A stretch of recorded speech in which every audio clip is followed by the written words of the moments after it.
What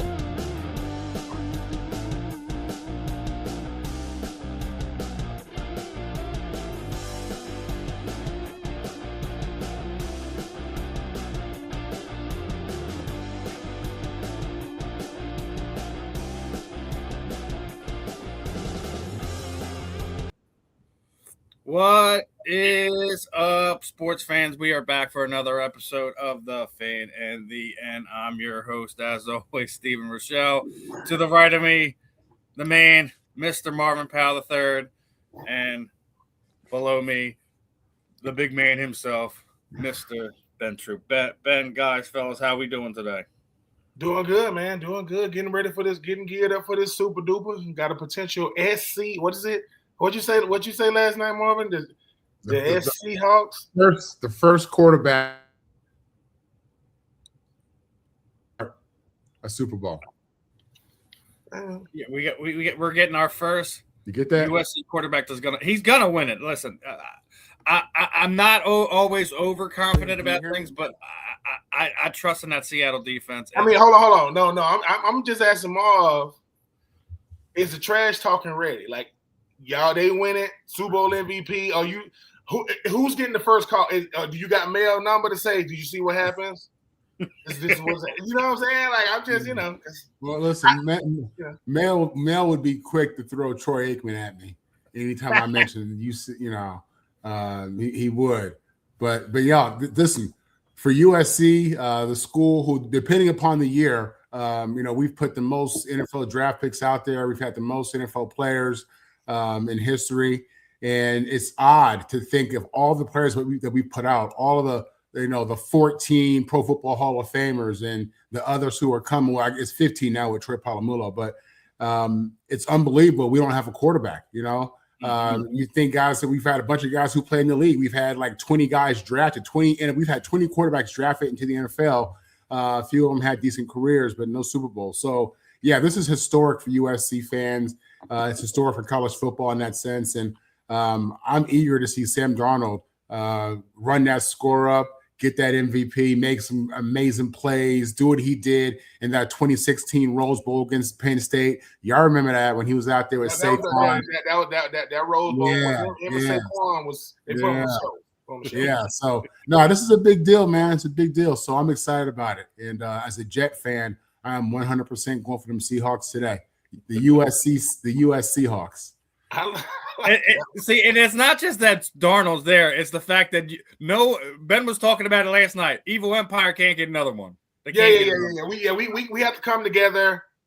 I mean, and I get it, Marv. You are a Jets fan. You are a Yankees fan. Yeah. Dodgers too. Dodgers. Oh my God. I agree. I grew up hardcore. You're LA kid. No, I get it. I get to LA, and then you had to go out there. I mean, God. I mean, I can live with the Dodgers. The Dodgers. I mean, that's tradition. I can live with it. They got Freddie Freeman. They took our first baseman for the Braves. But it's all good. Cool. That's another show for another day. But no, Freddie's agent screwed him on that. You know that. Freddie wanted to stay in Atlanta. Don't get me. Please, he wanted to stay in his agent screwed him over on that. He's turning the wheel on him. You know that though, right? No, I did. I do know. Yeah. I mean, I do know. And the thing is, with everything that front office, listen, when that front office got switched up, they had FBI agents walking by them. It was crazy. It was crazy up there in Atlanta. But Freddie Freeman is cool. He wanted to be a Brave. And I know when he came back, he was crying and did the tribute. But Freddie Freeman is about as good as a baseball player can be with that high waist. But hey, man, it's cool, man. It's a Dodgers. I don't want the Dodgers winning it, but I can respect it. I don't want the Yankees ain't won, and for this, the Yankees haven't won since 2009. So Aaron Judge can have 789 career home runs as long as he don't get that World Series, and it's not happening. That's all I'm saying.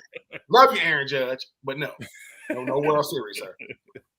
Well, I know we jumped right into it, but just want to get this out there before I forget about it. And as always, this episode is brought to you by Fight Wax. Fight Wax is a skin defense system that helps treat cuts, swelling, scrapes, abrasion, rejuvenates, and restores stressed skin.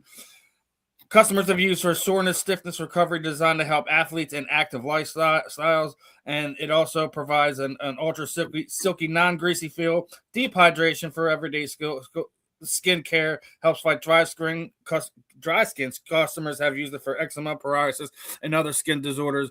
They also got the soap coming out. They got some stuff for your pets, and actually, they just sent me this graphic. When broken down against some of these other skincare products that are out there, they're blowing them out the water.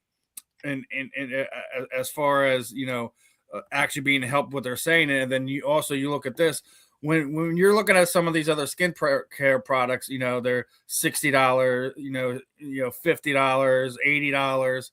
White wax $29.99. Now, obviously, it may not be as much in the tin as you see in some of the items pictured there, but they're doing what they got to do to knock it out the park. So, guys, if you haven't got a chance to head over to their website, type my name in the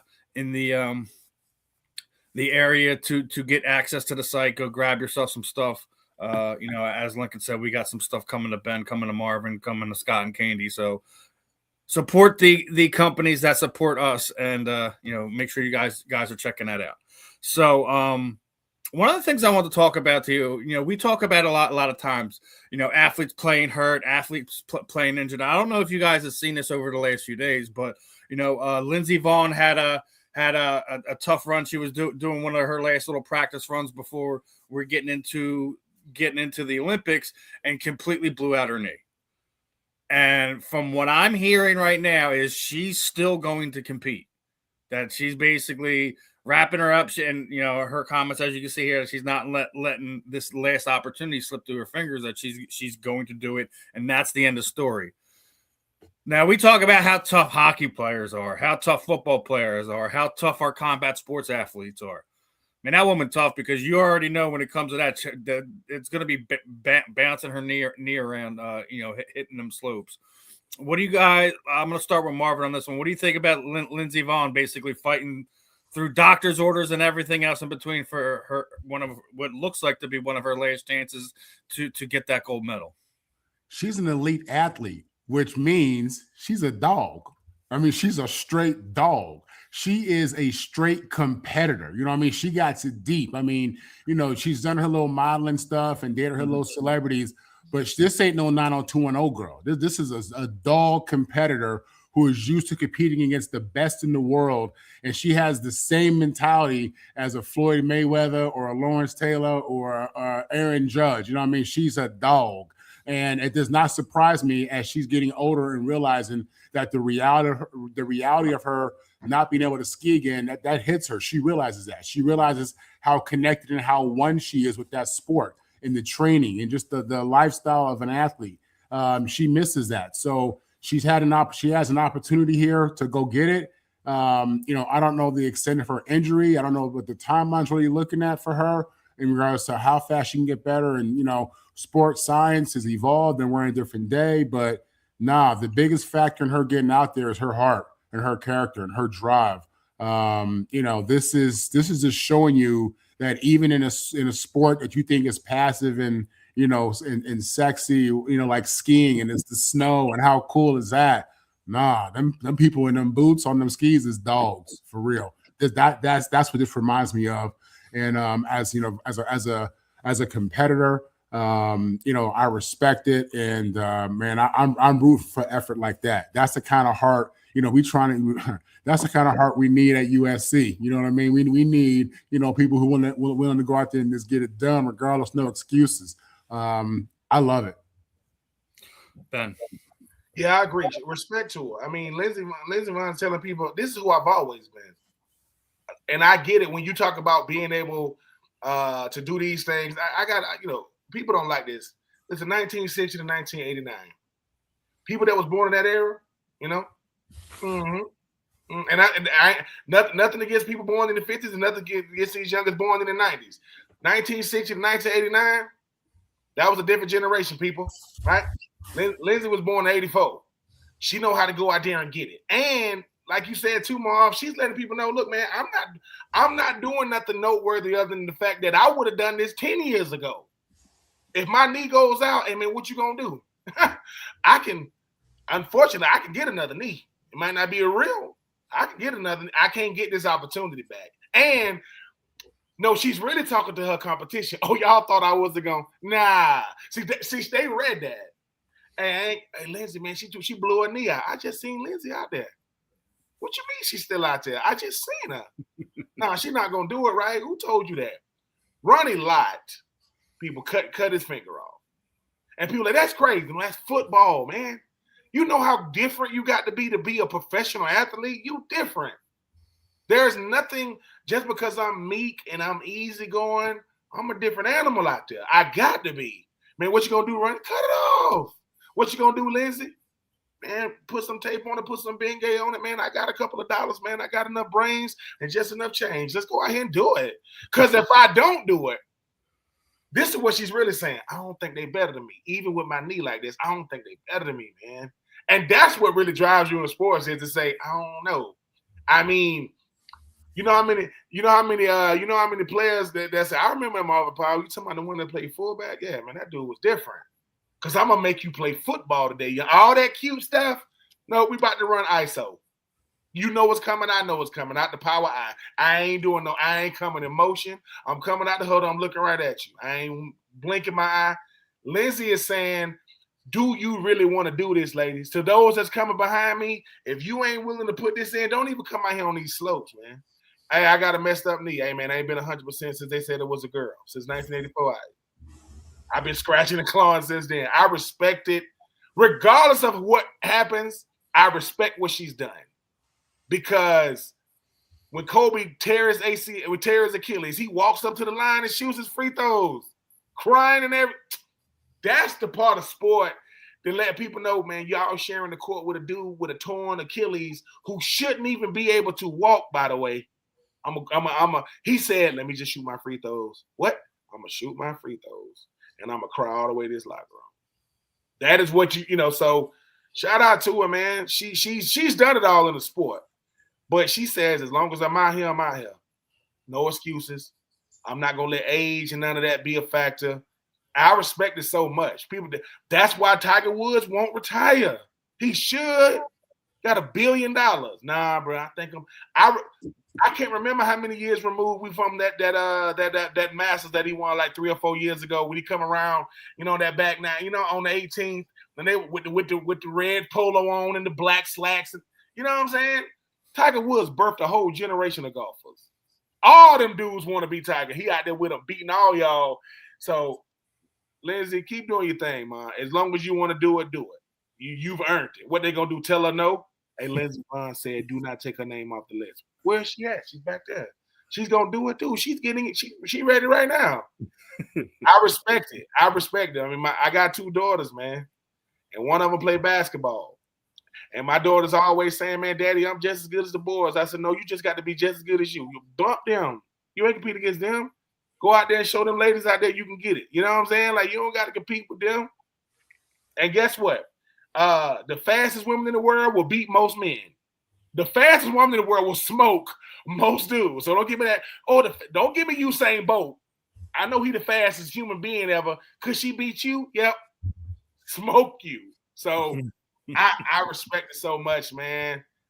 Blew out, didn't hurt her knee. You blew it out. Dude, you supposed to, most football players you done. So yeah. Shout out to her.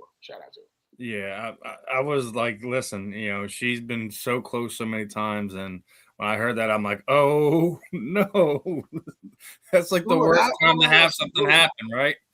And then she's like, yeah, this ain't stopping me, and that's just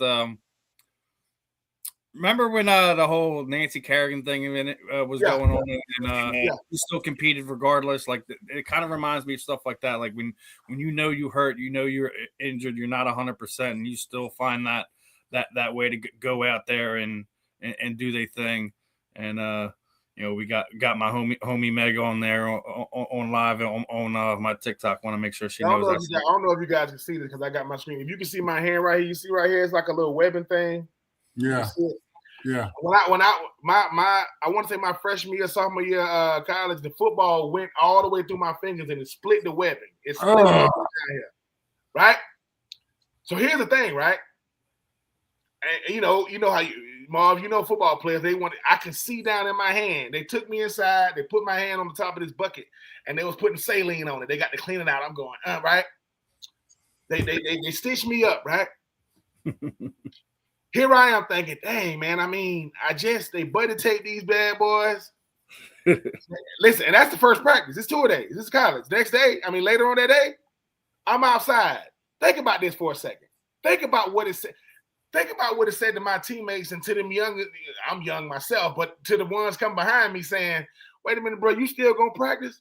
Boy, if I can walk, I can jog. If I can jog, I can run. But let's do it. What you mean? Because because my coach gonna say, dude, this ain't no torn ACL. And once again, Tommy Frazier, the great Tommy Frazier of Nebraska, his little brother Rod Frazier played at Florida. He played fullback. You know what Rod said to me? Man, ain't nothing but a little scratch. That joker showed me his fingers. They all like this. Come on, bro. I mean, I saw it. It's cool. He said that's cool and all. He said, come get some of this work though. And then he going up against it. I said, yeah, I think I can. So that's what I'm saying, man. Shout out to every athlete, male or female, who really, really love the game, man. Because some of us really love the game. Some of us just play the game. Don't get it twisted. And we share the same field. So Lindsay is saying, I do this for real, youngins. I ain't new to this. I'm true to this. Play with it. Yeah, I mean, it's going to be interesting. I hope she's able to, despite it all, be able to rise up and get that goal.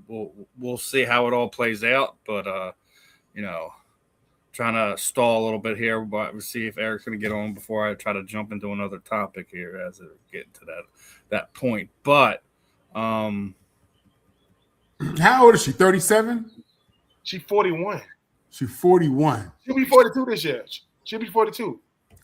Yeah, shout out to them 80s babies, you know what I'm saying? Shout out to us 80s babies, we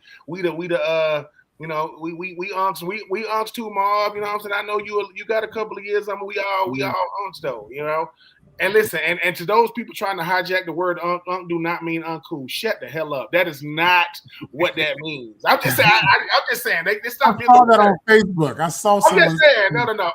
Unk is a term of endearment, man. Like that's all it is. What's up, unk?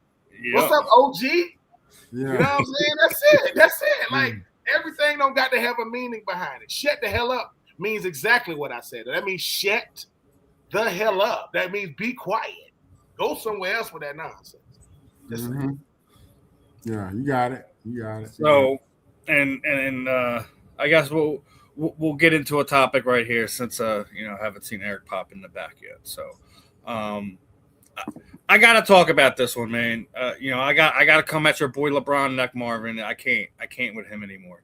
His nonsense, basically sitting there saying playing 82 games today is harder than it was playing 82 games in the 80s, in the 90s. I can't with him anymore. I love what he's meant to this generation. I love what it means to the game of basketball right now. That right there, that's why he's never going to be the GOAT. That right there. When I saw that clip, I said somewhere Steven is going to see. Yeah, I was gonna put the clip in the back end, but I was like, you know what? I'm gonna just go with the go with the graphic instead of the actual video. It is not it's not a somebody clipped them up in that and it's been edited. No, he said that. He really said that, people. Listen, I'm not gonna say that the game is the same as it was in the 80s and 90s, but it's harder. No. It's more exposure. The game is played behind the 3-point line more now than it ever was. There was more of an inside game in the 80s and 90s. So it was harder back then to play 82 games, if you're asking me, than it is now. Obviously, I'm not the athlete. I'm not on the court. I can't tell you what the load is. He is this generation's Iron Man. For all intents and purposes, I think up until the beginning of the season, LeBron had barely missed any games of basketball. outside of injury for type things, not just having games off for rest. So I don't know why he thinks this way or anything like that, but I just know what I've seen, how I've watched basketball, and I can't agree with that. Go ahead, Marvin. Go defend your boy. Tell me where I'm wrong, my friend. No. Listen, I try to be objective. So when you first hear the comment, I think to myself, I need to hear more. I need him to explain what he means and why he feels that way. If there's anybody who's able to make such a crazy comment, it would have to be LeBron, the guy who's been in the league 20 plus years, the league's all-time leading scorer, one of the great faces of pro sports in the last 25 years. So if anybody had the leeway to make such a comment, it would be him. But I need to understand, why does he feel that way?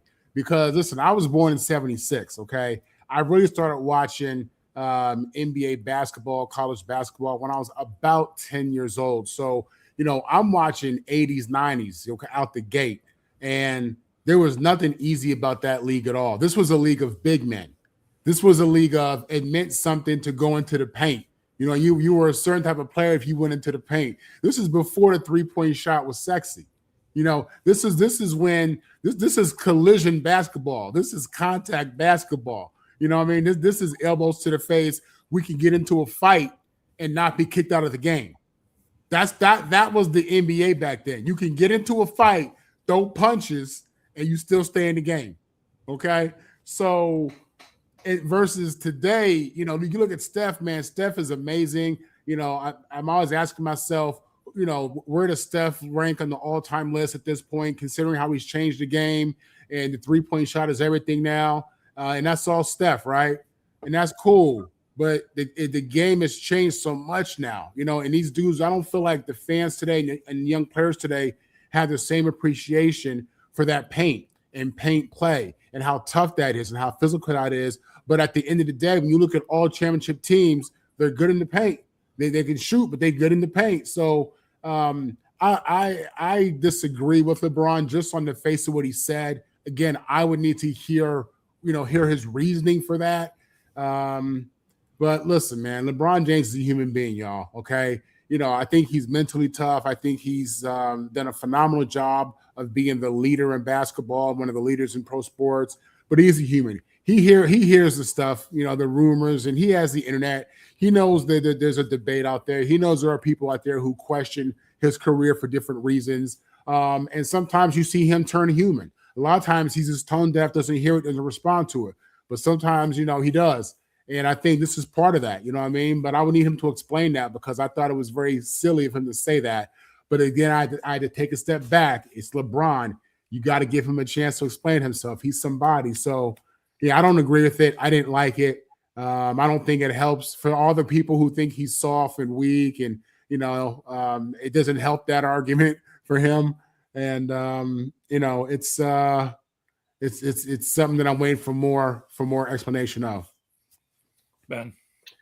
Yeah, I would need more of an explanation too. But LeBron got to understand this too, man. You don't have to appeal to all the athletes in the NBA just because you're still the face.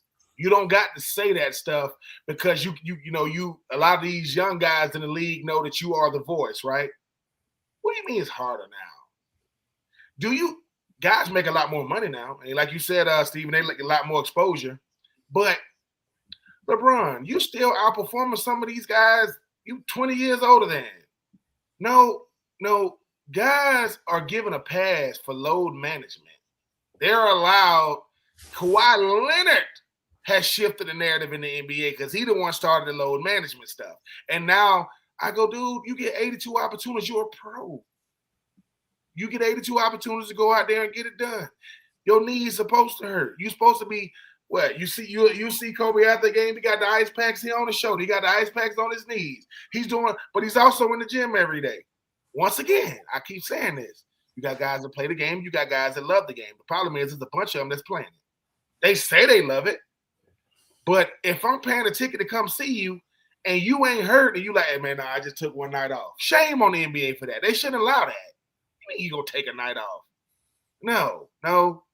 No, because for every superstar in the NBA, there's a role player who would love to have them minutes, who would love to get out there and get buckets. So I respect LeBron and everything he's done, what he means to the game on and off the court, being a voice for the voiceless and all those type of things. But LeBron, yeah, you can't say everything you feel, brother.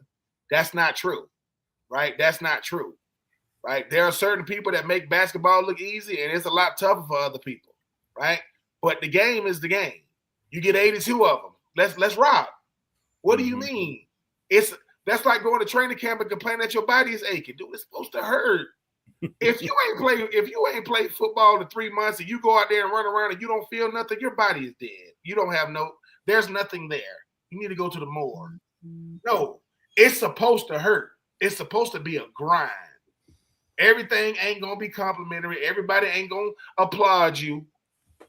And LeBron, let me tell you something. Stop getting people kicked out of games for what they said to you, man. They fans, man. I'm not condoning what they said, but don't be like you know what I'm saying? Because that's power, right? Don't do that, man. Like, LeBron is about as good of a basketball player as you ever gonna see. Like I say, there are certain people who will never see it again. You'll never see a Mike again. He's a generational athlete. Ain't nobody can take that away from him. Yeah, you'll never see a Kobe again. You'll never see a Shaq again. You'll never see an AI again. You won't see these guys, right? But when somebody asks LeBron, is the game easy today? No, man, the game is just grown. It is not easy. It is not harder today. It be harder. I remember when Lambeer and them saying, you come up in here with that. There's a reason why Steph has made it as long as he is. Steph, like, I don't mess with that paint. I don't mess with the paint now, and you could get in the paint. All this ISO play. That's why when people say, man, Isaiah Thomas was a different type of point guard. He had to go in the paint. He had to go in there. He couldn't just sit out there, right? That's back when guards had to guard. Hey, dude, I got to play defense. Could you imagine if they made NBA players play defense? They made them. Do you know you got to play defense, right? Like on the other end? Yeah. Why? I thought I'd just stand in front of them and hopefully. So, yeah, I don't think the game – I think the game is – I think the players now are very, very athletic. But the two guys that have shifted the narrative in the NBA is Steph with the three-point shot. It would be Kawhi Leonard with the load management and Dirk. Dirk is the reason why we don't have big men anymore. Everybody want to be a swing man. That's why 7-footers shoot threes. So Dirk is the one that shifted it. And what are you now, man? I'm a 6'10" point guard. If you don't get the hell out of here, you don't get down there. That stuff drop. That's why Wemby can bring the ball up at 7. Like I go, Wemby, dude, if you just get position, dude, like playing with your back to the basket. Do you know how much easier it is from like 6 feet compared to 15 feet? So I think Dirk shifted the whole because Dirk couldn't 7 feet, but he couldn't bang down low. So that 1 foot shot he had, but he birthed a whole generation. All these dudes, Joel Embiid, with his MVP behind out there shooting threes. You know what I'm saying? He kills me. Listen, I love Joe. I love Joe, but there's a lot of times I'm like, why? Why are we just coming down the court and pulling up right from there, Joe? I can't. If there's like if you scheme him in that way, like as you're rotating it around the floor, it makes sense to me. But when Joe just comes down there and pulls up a three, it boils my blood almost. Because like, I mean, he's above 50% shooting, but like, come on, man, we need better than half. We need better. That's the best offensive play we got. Our 7 foot 2 or 3 big man. Is that shoot threes? I'm glad you mentioned Joe, because I do want to kind of pivot into something that happened this past week. You know, I did talk with Justin Monday night, but I want to talk to it about it with you. It's the whole Paul George suspension, right? Suspended for 25 games. You know, for breaking the NBA substance abuse policy. He's claiming that he was having a mental health issue, took something. Must have been on the ban list, but we're not getting any elaboration to what it is. You know, whether he smoked some weed, whether he took some Adderall or something along those lines. And even Charles Barkley said, you know, we don't need any players suffering from mental health, but this whole thing sounds fishy. The fact that it's 25 games, we know it wasn't a performance-enhancing drug, right? We can tell that just by the number of games he was suspended for. But if he was legitimately having a mental health crisis issue, whatever, and the NBA suspended him, for it, man. I'm gonna start with Ben on this one. What do you think? Do you think NBA did Paul George a disservice here, or are we just sitting there? Well, the rules are the rules, son. I think it's both. I think they did him a disservice, and the rules are the rules. It do sound fishy, right? The NBA is just throwing this thing. Yeah, 25 games. What do you do? Well, they're giving us incredible word salad. What did he do? What did he take? Because the thing about it is, and here's the thing, right? They was like, dang, Paul George, he's still a big name in the NBA. Right? He ain't what he was, but he's still a big name. It does sound fishy. It does sound like, and if something comes out later, that's what I don't like. If something comes out later, well, we thought it was this, but it was really that.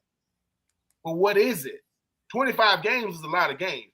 They do 25. The 25 games is so let me tell you how the NBA is really messed up. They'll do 25 games because that's enough games that in their contracts, a lot of times you get incentives if you make an all-NBA, first team, second team. Well, that's too many games to be eligible for an all-NBA. They did that to John Morant. When they suspended him enough games that he won't get his incentives because they know he's going to make an all-NBA team. It does sound fishy because when it came out, people was like first like that's crazy. Then it was like, okay, so what did he actually do? Like, I mean, if he suffered from mental health, which I believe he is, and he took something that was banned, what did he take? Like, what was it? Because the NBA is letting this man go for 25 games. I know more people now see Paul George as a content creator than a basketball player because that's what and I ain't mad at him. But yeah, it does seem fishy because the NBA, we understand that the NBA is about the players. It's the only league that's about the players. And you got a big name player and you suspended him for 25 games and you expect us to just go, okay, hope he gets better. Come on, man. Like, what did he like? Because if it is mental health and he's taking it for his mental health and it was prescribed by a doctor, maybe y'all got some on a banned list that shouldn't be banned. You notice you don't hear anything about weed anymore? See how that just went away? See how it used to be a big thing and it just went away? NBA, NFL, you don't hear about it because it never should have been on the list. People, you let the wrong people decide these, and just because something is on the rule books, didn't they just change the rule books because Bill Belichick didn't make it in the first ballot? See how they switching stuff? Because they added stuff for T.O. So tell us what he did. Tell us why you did the 25 and leave it alone. Because all this gray area, we got to fill in our own blanks. Come on, man. You know what I'm saying? I don't like that. Come on now. Like the NBA, y'all can investigate yourself better than that. Yeah, we investigated. Paul George did something he shouldn't have done. 25 games. Don't ask us about it. What? Don't ask. James Harden got traded to the Cavs. You see what I'm saying? Let's get something else to push this headline down. I don't know, but I do agree. I don't agree with Charles Barkley a lot, but I agree with him with this. He does make a point because mental health is real, people. Like we don't. That's one thing that's as a former player, I wish that we had better stuff for us when we was even when you was that mob. Like it's real, man. And so whatever, every player handles their mental health differently, and I ain't gonna judge it one way or the next. But if they indeed did suspend that man for handling his mental health, you didn't have to give him 25. So I don't know, but it's still a big question mark. So but the rules are the rules, whatever. But I don't think it's that serious. Like, you know what I'm saying? He ain't harming nobody. You know what I'm saying? Stop it. It ain't steroids. Come on, man. Stop it. Marvin, your thoughts on this one, brother? So let's assume that all things are true. It's a mental health issue. He took something just because he was having a mental health crisis or issue. And that was all and that's all that was there. If that's the way it is, then what it shows us is that the NBA is behind. They are behind in addressing mental health, identifying it, letting players know that it's a real thing that can come as a result of playing basketball and basketball lifestyle. So, the NBA would need to change that because at that point, it's a crime to the player. Again, we're assuming all things are true. And it's to be a crime to the player. And I think, when you see guys in the NFL commit suicide, when you see people who have, mental health issues just in society, do tragic things such as suicide, then, it makes you look at this thing differently. It really does. And I hate it, man. I hate it for Paul. I hate that he's dealing with this, going through this. I hate that it became a public situation where people don't understand, what he's dealing with, because that's a very private matter.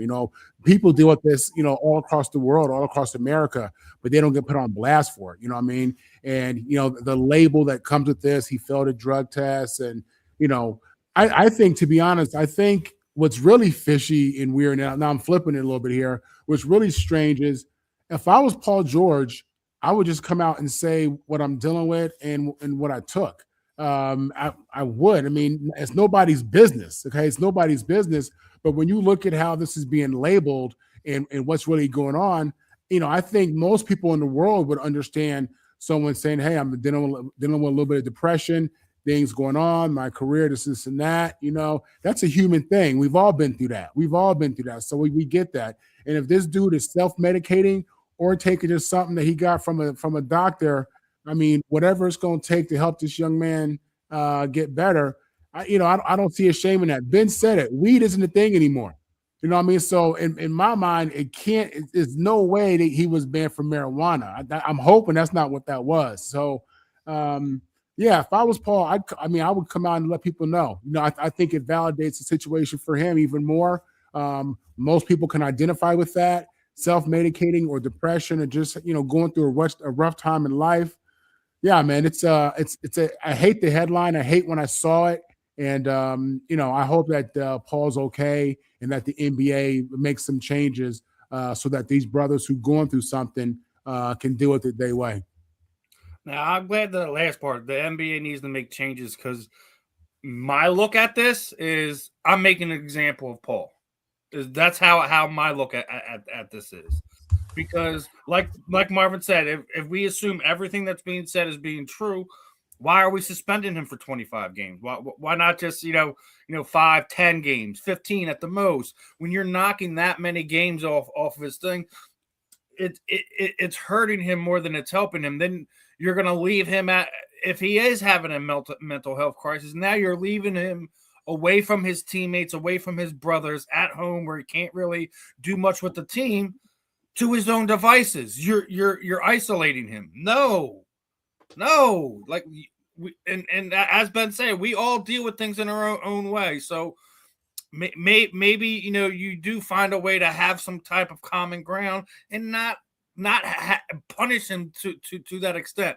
Like I've already said, the fact that it's 25 games makes me believe that it wasn't a performance enhancer. If it's weed, Adderall, or anything to that effect, this is making an example, and I don't think this is the example the NBA wants to make. I really don't. So, but I do agree with Marvin that he needs to get out in front of this and do a little, even if you do a little presser where you're not even really taking questions, you're just kind of clearing the air of what was going on, what you were going through, and what you actually took to nullify any of these gray areas that could potentially be out there. So Steve, do hope. Go ahead, brother.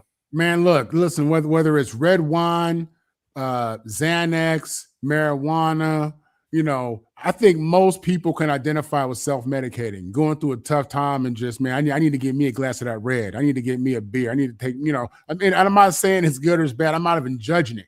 I'm just saying it is what it is. I think it's a big part of our culture, self-medicating in different ways. And, listen, you don't know the extent of what this brother was going through, man. He made me know we've all had dark days. We've all, you know what I'm saying? So it ain't crazy. It ain't nothing like that, man. Again, my heart goes out to this brother. It's a messed up thing. And here's the other thing too, because now we're 2 days away from the trade deadline, something like that. We're within a week. Tomorrow, I think it's the 5th.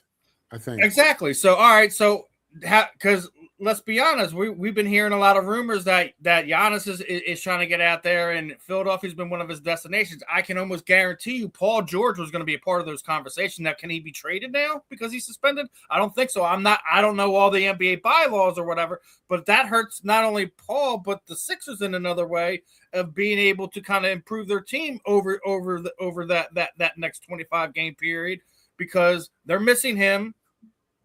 They're potentially they're more buyers this year than they have at any point in time over the last handful of years. As even Joel said that they were kind of pushing numbers because of the luxury tax situation, and that forced them to kind of make certain moves the way they did. That they had a little bit of freedom this year to actually be able to go and bring somebody in there. So you don't know how also that affects the Sixers as well. So it's an interesting thing. I'm going to be, obviously Ben had mentioned it, so I definitely got to bring it up. I think the Cavaliers are the favorites now, right? The fact that you just bring in James Harden to a team that was what that they were a game away from being in the Eastern Conference Finals last year, if I remember correctly. Mm-hmm. So. Like you have teams that are making moves, and it's gonna be interesting to see how James works out with the Cavaliers. But the East is more open now than it has been at any point in time in the last few years. Obviously, the Knicks won it. The Knicks almost won it there last year, right? They're still a team that's in contention. The Boston Celtics, they're missing a star. You have a couple teams that are missing their big star, so you having some moving around in the Eastern Conference. So, I think all of this really hurts my Sixers. I didn't have any expectations on this team going into the year. I'm gonna say that right now. But if they happen to land Giannis, and that apparently where Giannis wants to go is Philadelphia right now, as Ben says, that's cheating. I mean, listen, if you put Giannis with Joel Embiid, Tyrese Maxey, the kid VJ Edgecombe, that's cheating. I think the thing about yesterday, even what you just put up about James Harden going to the Cavs, what is going on with James Harden? Like what he's a superstar, right? And he can't find a place that'll keep him for an extended period of time. I mean, I'm just looking at me. Okay, I remember OKC, young boys on Houston, Brooklyn, because Houston it was supposed to be him and Dwight Howard. Brooklyn, it was him, KD, and freaking Kyrie. Not Philly. Couldn't make that work. Came here to Philly, and that didn't work either. The Clippers now the thing about James Harden, it will always be this. James Harden is a phenomenal basketball player. But James Harden, to me, is real similar to Carmelo. They're really, really good scorers. Incredible.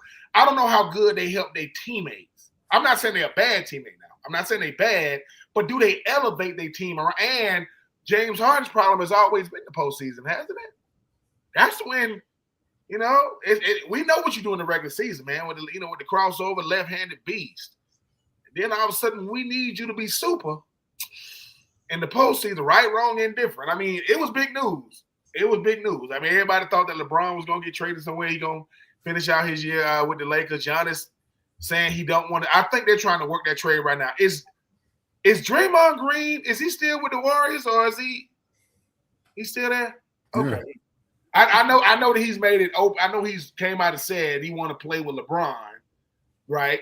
But yeah, the NBA trade deadline is always weird because it only matters if superstars get traded. Let me ask you this one, both of you. Which one are you looking more forward to tomorrow? The NBA trade deadline or the Hall of Fame announcements? Because equally has their own bit of craziness attached to it. So let me ask you, Marvin first. Hall of Fame or trade deadline? Which one are you looking forward to most tomorrow? Listen, football is king for me. But with so many great players on the line, I got to be honest, man. It's this NBA trade deadline is intriguing, but I got to go with the Hall of Fame. I got to see what these fools do. I mean that. I see what these fools do. They didn't already, I understand people mad at the Patriots, but come on, man. Bill Belichick need to be in the Hall of Fame right now. What are we talking about, people? Ben, trade deadline or Hall of Fame? Love the trade deadline because I like the big trade is always right before the deadline. It'll be 3:59. Oh, breaking news! It happened, right? But I'm like Marv, because these beat writers, do they want to be famous? Are they not? They ain't got enough. They ain't getting enough love. Oh, so my column ain't hitting the way it used to. I want to be the I want to be the one to say I kept. You know what's crazy? Yeah, why do people like Bill Belichick and Robert Kraft got to even be voted in? Why? You got to vote for them? I'm looking forward to it because once again, we gonna see who got voted in, and we gonna say, "Oh, he ain't get voted in. Oh, he ain't get voted in. Oh, he ain't get voted in." It is not the job of a person who never played the game in that sense to keep you're keeping a Hall of Fame. The crowning, that's Hall of Fame in a professional sport. That's the creme de la creme, man. And I'm gonna be looking to see. But let me say something. If Bill Belichick and Robert Kraft, since they're not going to be first ballot Hall of Fame or whatever, then no coach is ever going to be a first ballot anymore. Don't even, no one. Not Mike Tomlin, not Andy Reid, not Pete Carroll, none of them. Not Sean McVay, none of them. Because Bill Belichick can give some of his Super Bowls away, and he still got more than most of these dudes. Come on, what are we doing? Robert Here's Kraft. The other thing, all right, like to what you're saying, he's even if you take away everything he did before Spygate, right? Everything, right? He's still a Hall of Fame coach. He has almost double the wins that some of the greats have. He has over 318 wins. He's got triple the amount of Super Bowl wins that Don Shula does. Like, you know what's crazy though? But Steven, I broke it down for you guys last week, right? And I'm going to bring it up again. This is a disaster of the Hall of Fame's design. When you lump in the senior committee on top of coaches and the executive branches all into one category, this is what you end up with. So if you didn't do that a few years ago and lump them all into one category, we're not having this conversation anymore, right? I think there should be three different branches when we come to voting. There should be the senior committee all by themselves. There shouldn't be anyone lumped into there, right? You should have the coaches / executive branch as their own category, and your current crop that are eligible for 5, 10 years, whatever happens to be. That there should be 3 different votes for it, and there should be a fourth. You should have current Hall of Famers have a vote. They should have a vote as well, because I got one even better for you. So we don't have situations like Grandpa Poland sitting there, having his buddies that he's cool with to sit there and kind of put this thing together. Have a rotating door of voters. Have your rotating door of Hall of Famers. Have your rotating door of veterans. Have your rotating door of even journalists or writers that you do give the opportunity to vote. So you don't have this these people who may or may not have vendettas against somebody to be able to do this. If you keep changing it up every year, no one can sit there and. Yeah. And do we know who these people are? Like, do we know who has these votes? I think it's a mixture of things. I think it's a mixture of no matter what it should be like the justice system. It should be a jury of your peers. Point blank and period, especially when it comes to football, right? It should be, NFL alumni, whether, NFL Hall of Famers. No, it shouldn't be anyone currently a coach, owner, or current player. It should be your NFL alumni, your Hall of Famers, and the people who played with them, whether they had Hall of Fame careers or not, should have the people who played the game so they know the sacrifices that this guy made. I mean, and it should be a write-up too. The people who didn't vote for Belichick Listen, for Marvin Powell Sr., right? We should see your face. You know why? Oh, it should be open. Whoever votes, it doesn't matter who it is. Paul George, whoever votes should be open to the public. It should Paul be open George, to 25 games. And their vote, Steve? Huh? And who they voted for? Absolutely. Yeah. Absolutely. I think we should. We're in an accountable age, right? We're in this where everything has to be held accountable. Everyone should be held accountable. Yeah, I think we should. Life. You should have to. It's like this. Explain it. Like we sit there, we're talking about having referees, referees being sent to the podium and explain their calls. Then the Hall of Fame voters should be sent to journalists, whatever, and explain this is why I voted this way, this is why I voted that way, this is why I kept this guy out. Because you're gonna have to justify it. Like, listen, Dan Orlovsky going on the Pat McAfee show, getting called out by Pat McAfee about how his favoritism towards Josh Allen, right? Now, he didn't like it, but he was like, dude, you calling me out? Yeah, bro, because we got to hold each other accountable. That was a dumb statement. You saying you don't do this. You're a national analyst on national TV, and you doing this. And the reason why I think they should do that, Steven, is because I'm like, I want to hear you tell us why you didn't vote him in. Because sometimes when you say it out loud and you get crickets, that's how you know that was dumb. That's your reasoning, which means the same way a person's career had to make them eligible to be a Hall of Famer. What makes your career eligible to vote? How did you get that? How did you get your because some of us shouldn't have a vote. Some of us should not be voting on stuff because I guarantee you, when Lamar Jackson won, I think his second MVP, he wasn't unanimous because a beat writer in Buffalo voted for Josh Allen. See, it's stuff like that. I'm like, well, dude, I said, it's little things. So, yes, I want to see why you said no. And your no has to justify, or we're going to push you to the side for somebody else. And you should get a big, write-up on ESPN, all these networks to say, show his face. Oh, that's him? What is his social media handle?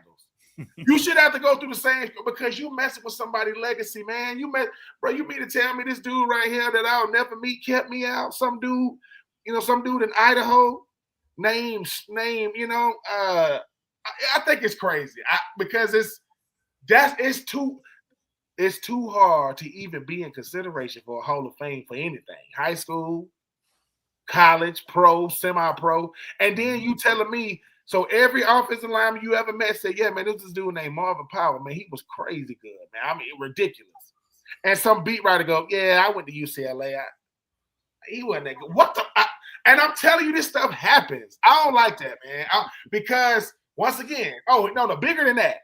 Y'all got to call Marvin and tell Marvin why you said no.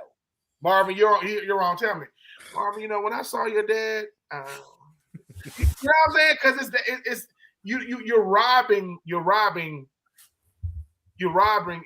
bloodline of what it really meant to this game. Because if Eli Manning last name wasn't Manning, he wouldn't be in consideration, but that bloodline serious. So you gonna put him in. People go, Eli ain't get in. Well, if he don't get in, that ain't a travesty. He won 2 Super Bowls. Well, Nick Foles won 1. But I'm gonna say this much. Like my thing with Eli, I've already told you guys, he's 117 to start in the regular season. He's thrown more interceptions than games played in his career. Can we take the postseason out of the conversation, please? Can we please? I will say this. I will say this about this. How I look at a career, and I could be wrong. If you've ever won MVP in the NFL, that means at one point in time you were considered the best player in it. That's it. That's Hall of Fame worthy. You want an MVP in the NFL? How you do that? With every player you want an MVP. Yeah, not offensive player of the year. MVP, right? Well, certain people say that means that Boomer Esiason and Rich Gannon, hell yeah, they won MVP of the league with Joe Montana over there, with all these players. Super Bowls cannot be the reason why you get in. That means that's a team award. That's a team award. Yeah, no. Malcolm Brown, right, won MVP of the Super Bowl when the Seattle Seahawks won. A linebacker Won it. Most people don't know who Malcolm Brown is. He was not a part of Legion of Boom. He was part of the Seattle Seahawks defense. He wasn't considered a part of Legion of Boom, right? With Bobby Wagner and Earl Thomas and Cam Chancellor, Richard Sherman. What I'm saying is, you telling me I got to play the best on the biggest game of the year, yeah, and I can win MVP. When Santonio Holmes got an MVP, Hines Ward got an MVP. You know who never got a Super Bowl MVP? Ben Roethlisberger, and he played the three of them. So I'm saying I was in that draft class with Eli. But you cannot look like that in the regular season. He is the direct opposite of what Peyton Manning was in the regular season. He's the direct opposite. But because his last name is Manning, people think he's an MVP. But I'm like, has he ever been a first-team All-Pro, second-team All-Pro? No. Has he ever led the league in passing? No. Did he change the game at quarterback? No, he played in New York. What? He played in New York.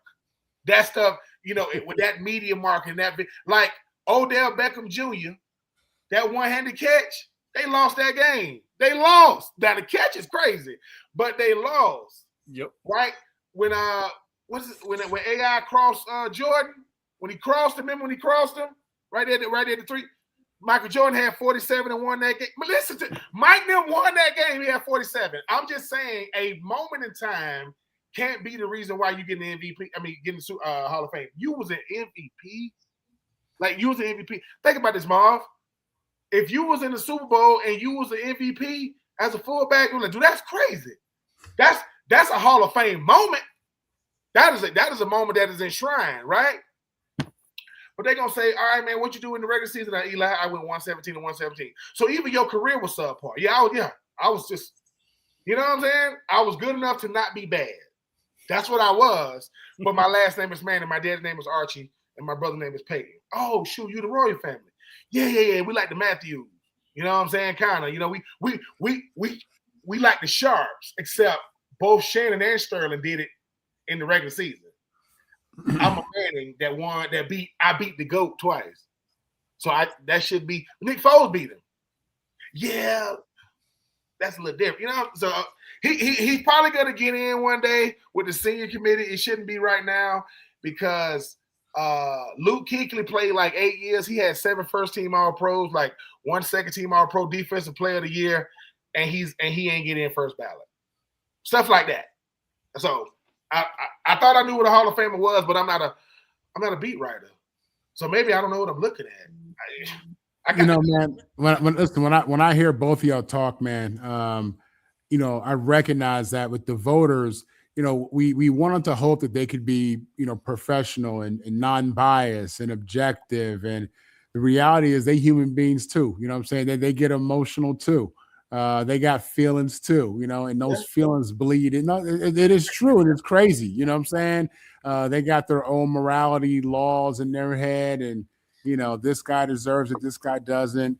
And that's the unfortunate part of the process, man. The human element is what really messes it up. Because Ben, you're right. When you see a guy like Luke, how can he not be a first ballot guy? You know what I'm saying? Like if he's not as a player, who is? You know what I'm saying? So I get that, man. I do. The unfortunate reality is I don't think we ever come to the day of true transparency where these voters are going to be obligated to acknowledge who they voted for. I think if anything, that probably forces them to make, popular decisions. And that becomes an issue. So it is what it is, man. It's an unfortunate process that we see a lot of players and coaches who are worthy just not be able to get in or get in first time or get in when they should. But, again, you add the human element to anything and, it's going to get a little bit skewed, man. So it's tough, man. And as for your boy, Eli, Ben, I'm with you. I'm with you 100,000%. Listen, man. If you got to think about it, when we say Roger Craig, that's a travesty, right? That's a travesty that he's not. Yeah. When we say Eli, you do this. You just said somebody go, Eli, man, you go. Yeah. If you're not sitting back in your chair to say the same. You're saying, I mean, you know what I'm saying? Like, if they was giving out steaks and they said, man, what you got, man? We got the Eli. Like, that's all you got. Hold on, baby. You want it? That's all you got. You see what I'm saying? Because that's not a prime, cut of meat. It's a Manning, but it's not a prime cut of meat. You ain't got no payers, man. They stay sold out. They gone, man. we can't even get him in. We got some. Like I said, this Eli's pretty good, man. I don't know, man. I heard it make my stomach hurt. Is it a ribeye? Is it filet? What is it? It's like you got to debate, and that's what I'm saying. And people are saying, "Well, Ben, why is that important?" Because Cam Newton won MVP, right? If at your very best, what are you? I'm the MVP of the league. But did you win it? Yeah, I won it. You won MVP? Yeah. You went 15-1 with Ted Ginn Jr. as your number one receiver. Yeah. Man, stop playing. You see what I'm saying? Look, like you said, Marv, I think you make a great point. The human element is a part of it, but you're not supposed to mess it up either, though. Like, I'm a part of this, right? But I got to know how to get out the way. I got to say, look, I'm supposed to say I didn't agree with a lot of his stuff he did, but we're talking about what he did on the field. Bad man. Look, I don't agree with it. I don't pick nothing New England, Boston, none of that. But I can respect what they do. I can respect the Celtics. I can respect the Yankees, but I don't like to do it. But you see what I'm saying? You don't. Yeah, no, I get it, man. I get it. And then when you with your MVP talk, I mean, listen, people don't understand. For me, that's the highest award you can get amongst all the major sports in America, because to go 16, 17 games and to be him for most of them games when you probably the most targeted dude on the field and you still out here making plays week after week, there's no accident in MVPs. There's no fluke in MVPs at all. The level of consistency required for you to be able to win that award is so high that if you win that, then that says you were dominant. It says you were dominant. Hold on. And think about this, Marv. Just say, Marv, you won MVP in the NFL, right? Yeah. But listen, you a humble, mild manner, easygoing dude, man. Just meek, man, chill. And you at an event, and somebody go, man, what's your name? They say you Marvin Powell, right? And that person go, you go, yeah. And somebody go, they go, no. That's MVP, Marvin. Do you want, like, sometimes people like, do you want MVP out of all the players in the NFL? Yeah, you were the best one. Yeah, for 1 year, I was the best player in the world. For 1 year. Now, some of them, Brett Favre did it 2 times, and all. Some guys, they that good. But people go, and people say, he only got one. What the hell? What you mean he only? One is enough. I just saw a video of Rich Gannon talking to John Gruden. I said, that's Rich Gannon, whole head white. You know what I'm saying? Right? But here's the thing, though. Rich Gannon went to a Super Bowl when his starting receivers was Jerry Rice and Tim Brown. That's hard to do. The older dudes got beat by the young squad. 2002, Derrick Brooks and them, they were still kind of, they wasn't as old. They still kind of, they got beat by a bunch of young dudes. They said that John Gruden played Rich Gannon in practice. Think about this. He's playing Rich Gannon, not a paid professional. The head coach is saying, this is what he's going to do. This is what he's going to do. Because, Steven, Marvin, do y'all remember who was the MVP of the 2002 Super Bowl? I do. Y'all remember who was the MVP? The DB. Yeah. Think about this. Not John Lynch. Not Simeon Rice. Not Warren Sapp. Right? Not Derrick Brooks. Dexter Jack. You know why? Because they kept throwing it to him. He just standing here like this. Come on, Rich, throw it to me. So MVP in the NFL, I'm gonna start saying that the most prestigious award in sports. 100% is the MVP in the NFL, because that means my body held up for 17 weeks, and I outperformed mostly every player and team I was on that whole year. And this is what they gave. That's forever. So when people say, why Cam Newton act like that? Because at the top of his game, he's an MVP. At the top of his game, he's an MVP. You know what Drew Brees doesn't have on his resume, people? Drew Brees has never been the MVP of the league. He was Offensive Player of the Year. But we agree Drew is a dog out there. No. Drew is him. Listen, Drew Brees. Okay. Drew Brees is the reason why Nick Saban went back to college. Because remember he was down in Miami, and the trainers told Nick Saban, his ankle ain't good, man. He can't pass his physical. He said, you sure? Yeah. They say he flew to New Orleans. And Sean Payton said, He looking at the trainers like this. We finna have a closed door meeting. I don't care what y'all got to do. He better pass his physical. He passed it. Rest is history. So, but Drew Brees is the dog. I don't want the Drew Brees fans thinking, yes, he's a Saint and I'm a Falcon. And y'all know how that go. But I respect this. Drew Brees is football royalty. That is football royalty right there. I don't want these because there's a couple of New Orleans fans sprinkled here in Atlanta. I know where you live too, sir. Listen, I don't disagree with you there, especially the Drew Brees is probably one of the best quarterbacks that's not named Tom Brady over the last decade and a half. Is he number 2 in yards? Is Drew Brees number 2? I believe so. I believe he's about 2. He's about second in just about every category because Tom's first in just about every category. Yeah, but I do want to talk about a few things that happened this week that came to light, and we touched on it a little bit last night, and I wanted to kind of get into it, and we talked about it a few weeks ago on here.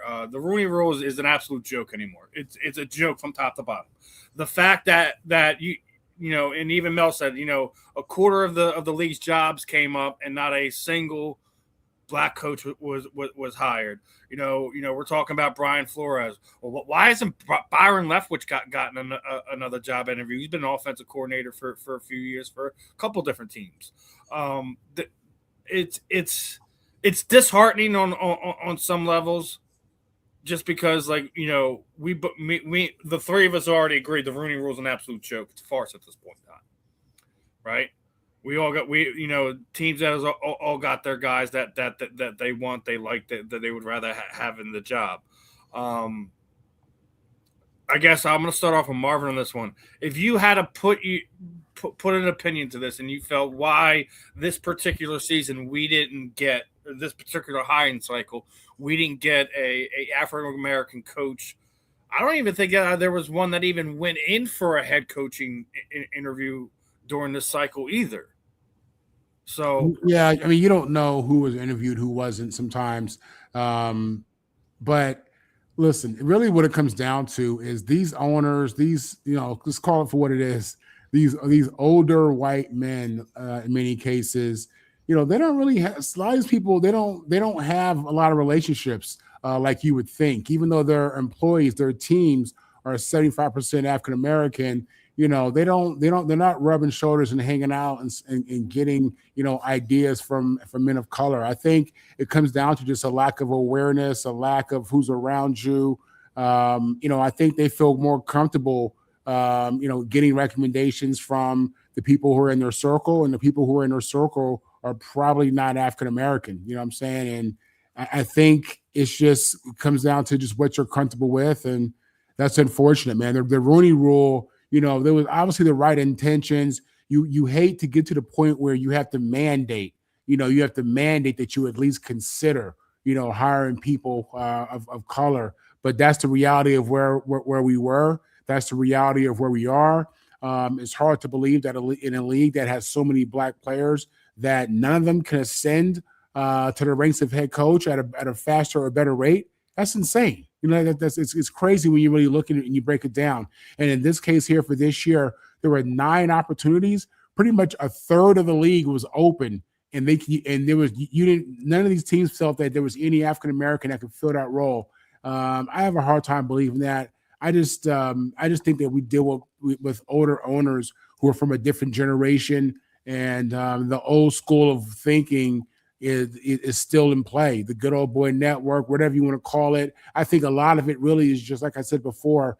They haven't put themselves in a position to be impacted, by someone's voice who's a person of color. And then, it's like that, man. I think there are real divisions in America, in the workplace, and the network of who and who knows you and who likes you. That has a lot to do with it. As opposed to what your resume is, so yeah, it's unfortunate, man. It is. And time, you gotta give it time, I guess. I don't even know, considering that the Rooney Rule's in place, like I don't even know, like, what do you do now? You know what I'm saying? Because I'm the kind of guy, I'm for smaller government, not more government, but I also see just reckless and intentional behavior, which requires oversight, you know what I mean? Which requires someone needs to say something here. So, it's what do we do? I don't know. But it's a tough call, man. And I hate that this is what's going on. Ben. Yeah, familiarity. As Marv said, proximity, right? And let's just call it what this really is. If you don't see my value as a decision maker, you only see my value as entertainment, nothing's going to switch. The decision makers wear suits. The entertainment wears jerseys.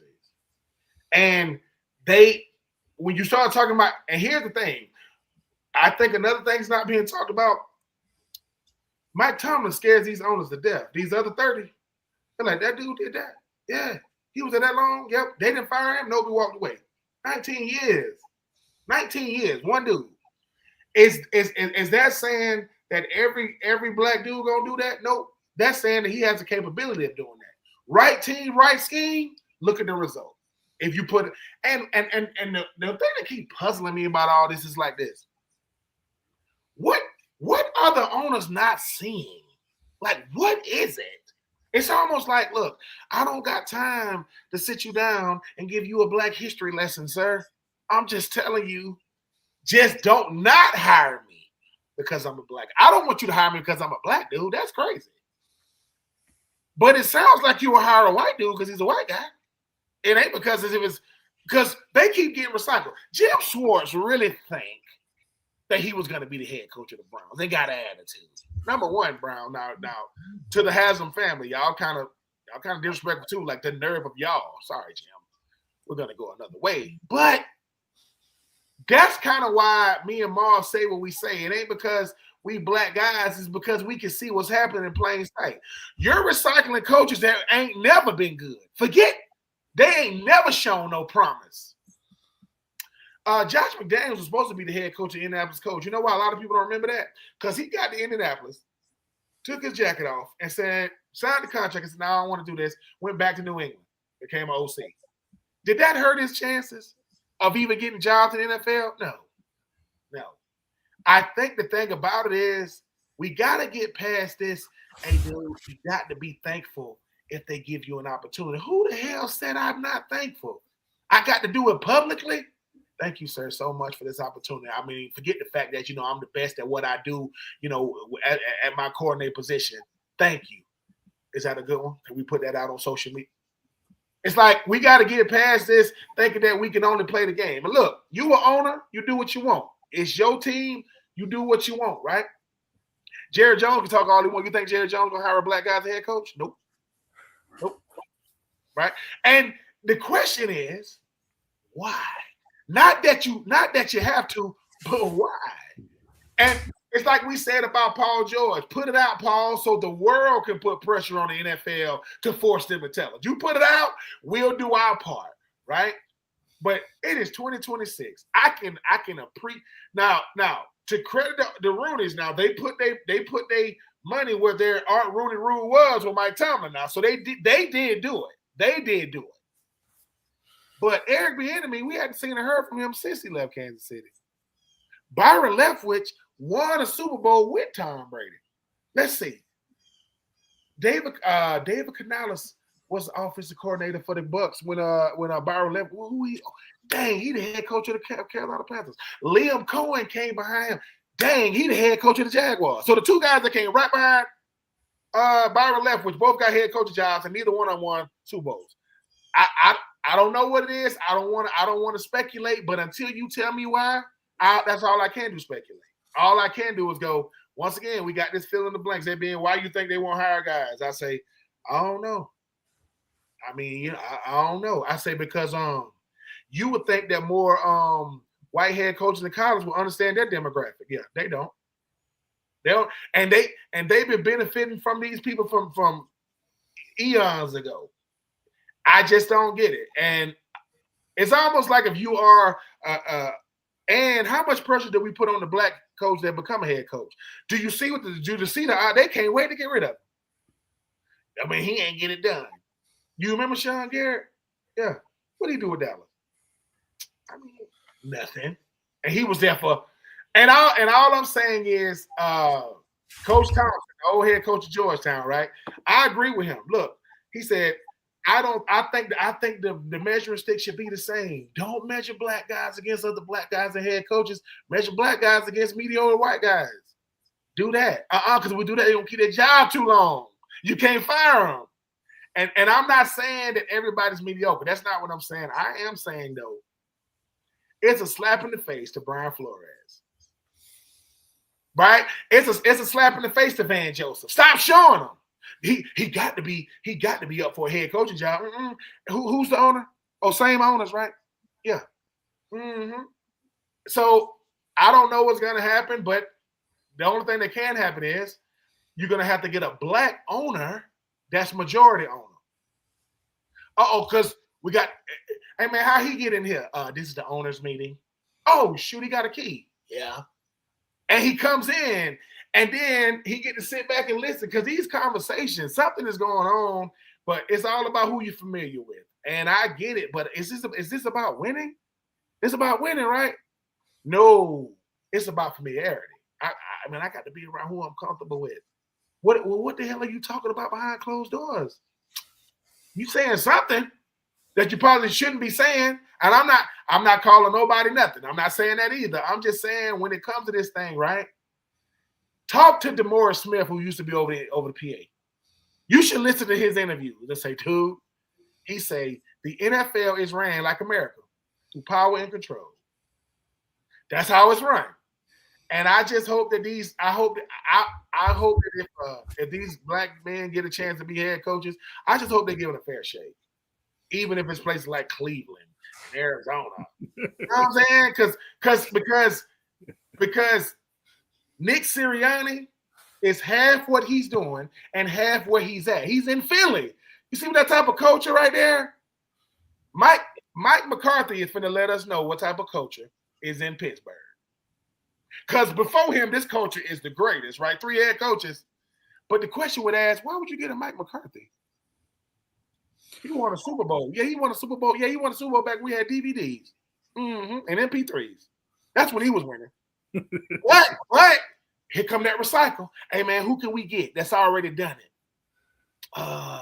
Pete Carroll, head coach of the Raiders. Why?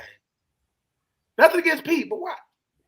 See what I'm saying? So, hey, man, Coach LaFleur, little brother, Kubiak's son, head coach. Hey, I ain't mad at them. I'm just saying, why we can't see talent is talent, right? Production is production, right? Well, it depends. Like it depends on where the production is coming from. You know, I mean, when Josh Allen won the MVP last year, he was a second team All-Pro. Who was the first team All-Pro? Lamar Jackson. Who put up better numbers? Lamar. Why didn't they give it to him? I'm just saying, when we dig deeper, it's farther than just the head coach and the owner. Listen, black and brown and people of color, our culture is strong as hell. It's nothing we can do about it. We're not going out of our way to be a certain way. We just are the way we are. That should not be intimidating. I don't get it. It's Marv.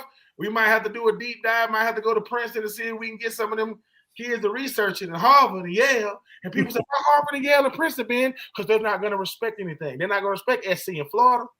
They'll respect Harvard and Yale. As if to say people at Harvard and Yale can't be dumb as hell too. See what I'm saying? They're going to respect the name. So we'll see. We'll see. And you know, we're talking about culture, and you were just talking about Philadelphia. And as we're on this thing, I'd be remiss not to mention it that the Eagles have the most games started by a black quarterback, and it's not even close. Like, I think the only team is closer is your Oilers / Titans. They're been with Warren Moon and Steve McNair. So like you know, you can't be afraid to put these guys in the position, because you're going to be surprised at how well they do. You know, we've already seen that, you know, as we were just talking about the black coaches, we've seen it with Mike Tomlin. We've seen it with D'Amico Ryans. We've seen them succeed in these situations. So it's not like, I don't know if it's, what you're comfortable with, who's in your ear, whatever the case may be, but you guys have to do better than this. The NFL needs to do better than this. The owners need to do better than this. The people that are their assistants in their ears need to be better at this. Like it's again, like we said it's laughable at this point in time, but we can, as Ben was sitting there saying, we can only assume what it is at this point in time because you're not telling us why not. Listen, I remember being a kid and just listening to football commentators talk about the quarterback position and how they describe that position versus other positions. And I remember, and I'm talking about, this is like mid 80s. Okay. The quarterback was smart. The quarterback was a leader. The quarterback was, mentally tough and all this kind of stuff. And you also recognize that the quarterbacks that they were talking about were always white, well, I think, and then the players who were receivers and DBs, they had quick feet. That was a real thing. That was a real narrative that you heard over and over again with football commentators. Okay, so we've evolved that. Now, obviously, we do have some black quarterbacks who are doing well. Some of the best in the league. That's. I think we've moved past that. But where that conversation has evolved to in leadership is coaching. So it's one of those things where it's like, we've had a couple of brothers coach who did well, had good careers, respectable careers, but still we're not where we need to be, and listen, as this thing moves on, that will change. I think we have to continue to call it out for what it is, but it will change. I mean, just, things evolve. It's unfortunate that we have to even be in this position and that we find ourselves in this position, because it speaks so much about the reality of our society, but people ignore that. Man, it is what it is, y'all. They're doing it, on Front Street in plain sight. They ain't hiding it. They, what I'm saying, this is what they think about you. But hold on, bro. You might be, you really might be on to something with that, because it's funny, right? Like, and maybe you do this too. Bill Polian. We can't even talk about Lamar Jackson, how he's a glorified running back, and I'm like, the guy that won the Heisman at Louisville is a glorified running back? Yeah. Okay. So let me get this straight. He was considered the best player in college, yeah, at quarterback, yeah. But he's a what? He's a glorified running back. I said, wait a minute, wait. I go, what would you rather have, a quarterback that could just throw or a quarterback that can throw and run? I would want to do a threat. I think I would want to. And I think in 2025, I think it was a record. I think it was like 16 starters. I think by like 60, half the league, I think, was black quarterbacks to start the season this year. But them narratives work, boy. Oh, them narratives work. They keep on saying it. What you mean, man? He ain't as, the NFL had a concussion settlement. They did race norming. Oh, so now my brain ain't even functioning right because what does a black brain look like? It ain't as smart. You sure? I'm telling you, this stuff goes so. And the thing about these owners is they don't have to bend.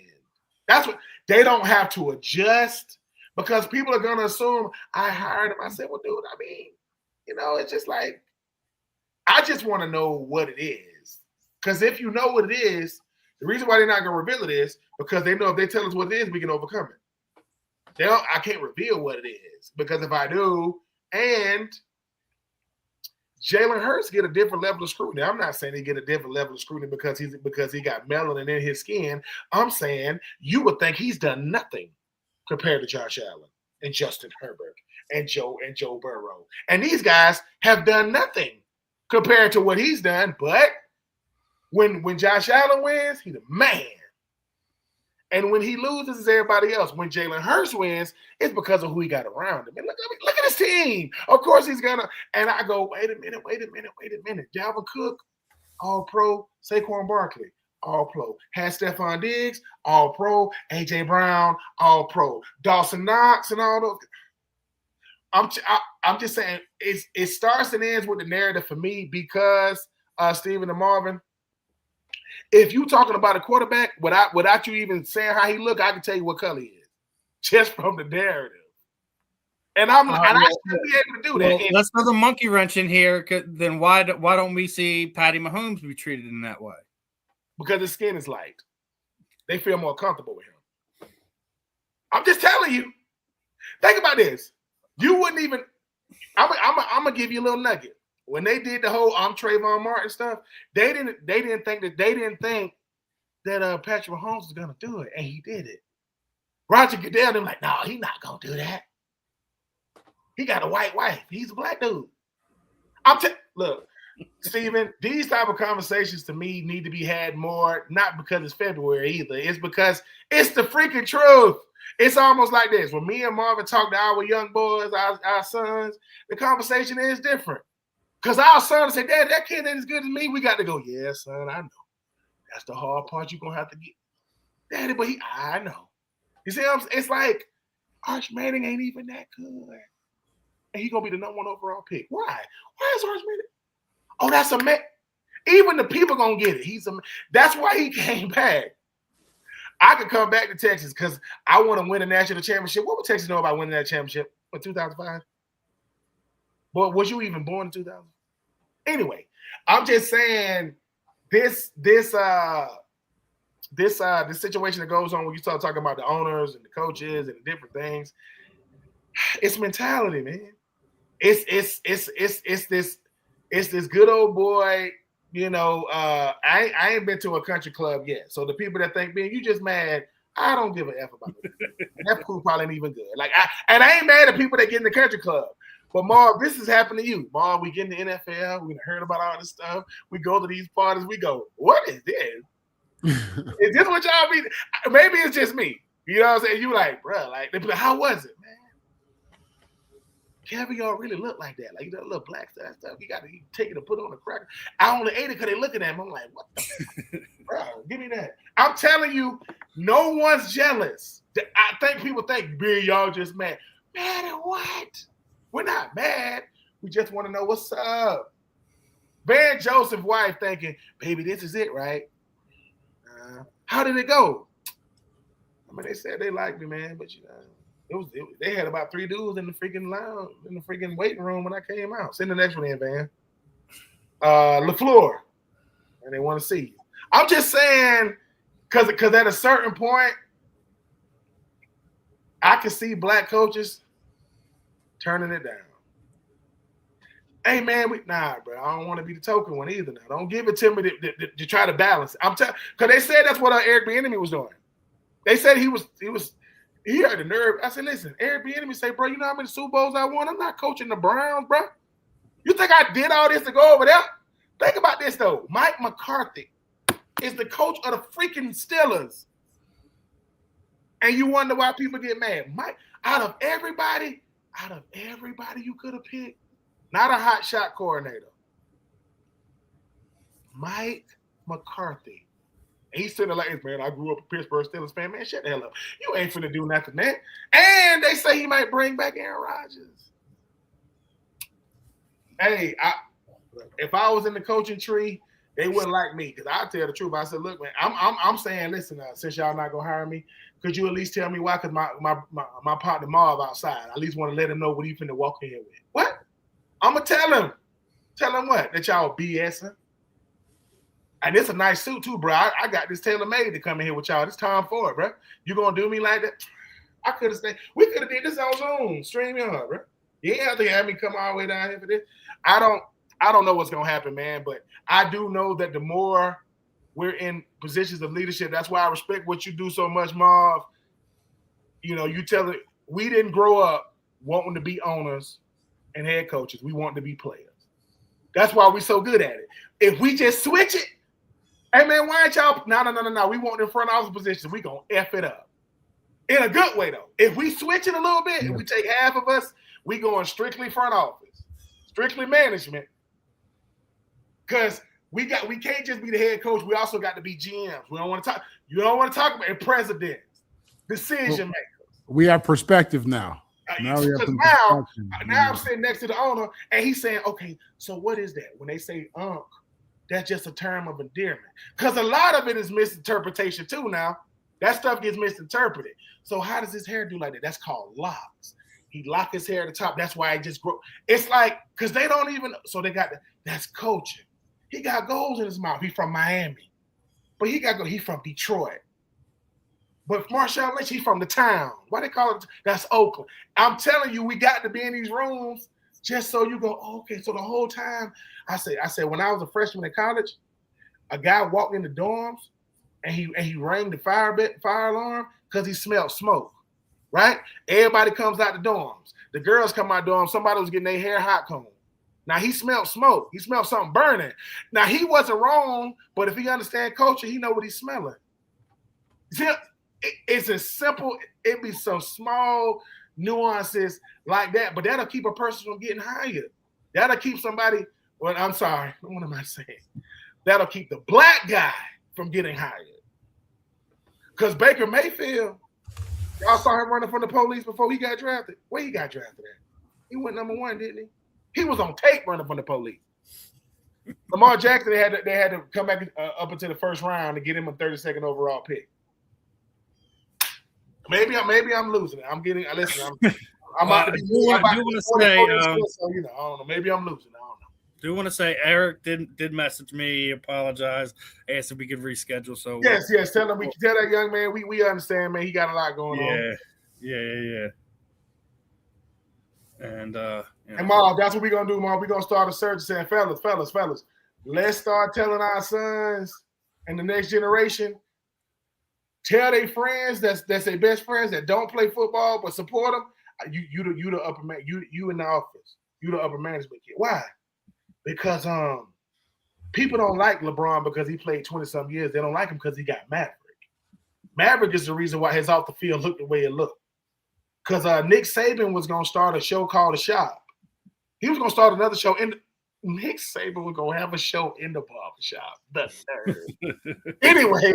And they said that Nick Saban said you could have the same show, different shows, but the same name.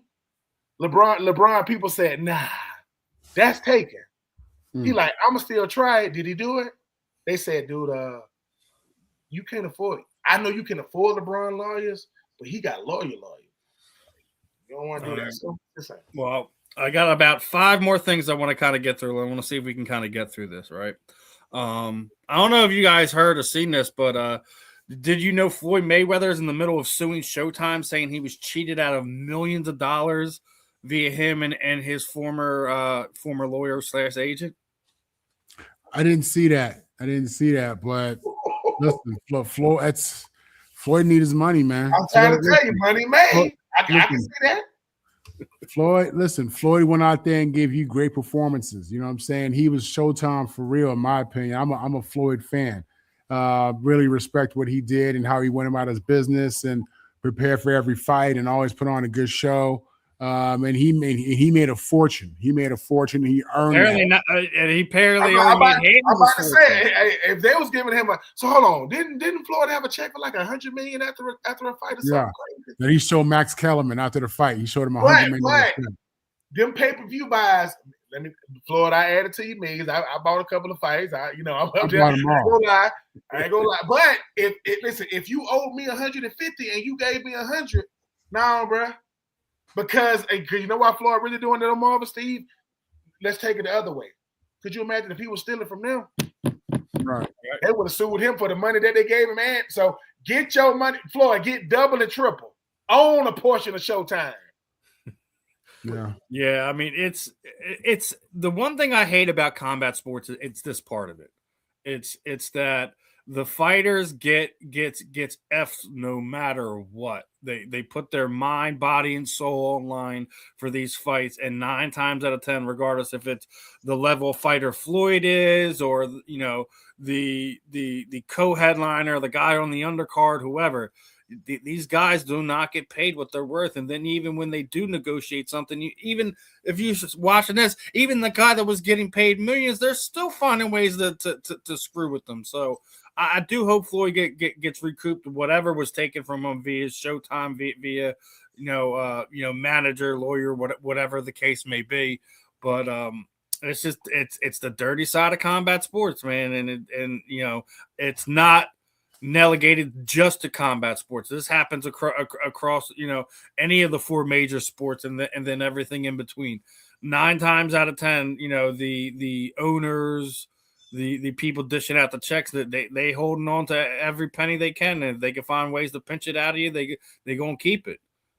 And this is what we were talking about guaranteed contracts with some of these athletes. And I think that we expect the athletes to hold up their end, but when it comes back to the other end, for some reason or not, the shoes on the other foot, and that's not how things work. So I hope Floyd buries him, and like Ben says, I hope he owns Showtime. Okay, yeah, I said I'll give me ownership stake in it. What you mean, Joe? Well, because we talked about this before, man. As of right now, there is none of the major networks is holding on boxing events. Not Showtime, not HBO, not ABC Sports, not CBS Sports.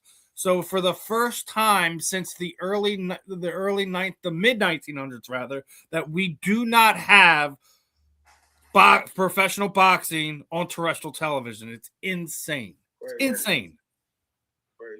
So Got to get that heavyweight division back right. That's the one that used to do it for them other weight classes, man. With the Riddick Bowles and the Mike Tysons and the Vander Holyfields. You know what I'm saying? I mean, you want to see them big guys. I know we had Deontay Wilder, but hey, man, he was a knockout artist. But hey, I hope it does come back. And Floyd, get every dollar, get every cent. That man, he was missing Showtime, man. Stop, Floyd Mayweather. Stop playing. Yeah, man. They wasn't telling him about all those HBO, all those pay-per-view purchases, man. You know, I mean, they left a few off the table. His lawyer said, yeah, they found him. Yeah, his lawyer said, we punched them numbers, bro. I know. They said, what if I told you it was double that? Well, stop playing. Yeah, man. The dirty side of combat sports, it pops out every so often, and unfortunate, it's not relegated just to the smaller fighters. Even the big name guys are getting bent over. And Floyd, go get your money, my man. Go get your money. Couple more football topics I kind of want to get to. Now, this past season, we've seen Cam Little right in the middle there, broke one of the what was thought to be one of the unbreakable records as the longest field goal, right? So when we're looking at this list, do we think any of these things are gonna be done? Derek Thomas, most sacks in the game, right? Autogram, consecutive championship appearances. Buccaneers, the longest winning streak. You got Jerry Rice career yards, Don Hudson most points scored in one quarter. You got a couple fun ones in there. What are outside of this list? Are there some of the ones that you feel is unbreakable? I mean, I don't think anyone's going to touch any of Jerry Rice's records, because even after the age of 32, he still put up amazing numbers. So I think Jerry's probably one of those guys on that list, and it don't matter what happens. I don't think anyone's gonna ever touch that. I mean, Bruce Smith with 200 sacks, ain't nobody doing that. I know he got the most sacks in NFL history with 200. I'm trying to think of a record ain't nobody gonna touch. I mean, ain't nobody gonna get Emmitt Smith rushing record, man. You ain't gonna get that many. I know that Derrick Henry is nice, but you won't get. I don't think he's gonna get it. He gonna try. He's at 12 now. He needs to get to 18. Yeah. And he's already 32, 33 now. Yeah, I think he's 30, 31, something like that. So Brett Favre consecutive games. Yeah, he's the Iron Man of football. Yeah, obviously, I think that's one of the things that Eli Manning missed out on. I think if he probably would have stayed another year or two to go after Brett, because he had I think he was well over 200 games when he retired. I think if he stayed on just a little bit more and had that under his belt, we were just talking about how he's not there. That would have gave him some of the cachet to probably have him in that argument. But Brett Favre's consecutive game streak in the NFL is beyond amazing, considering what we know how hard this game is. When he played, he didn't have any rules to protect him or anything like that. And we all know how he did it now. Battling addiction, for all intents and purposes. But man, I mean, how many games was it consecutively for Brett Favre? A lot. check that. A lot. It's at the bottom of the list, but I can't seem to see it on here. Hold on. Yeah.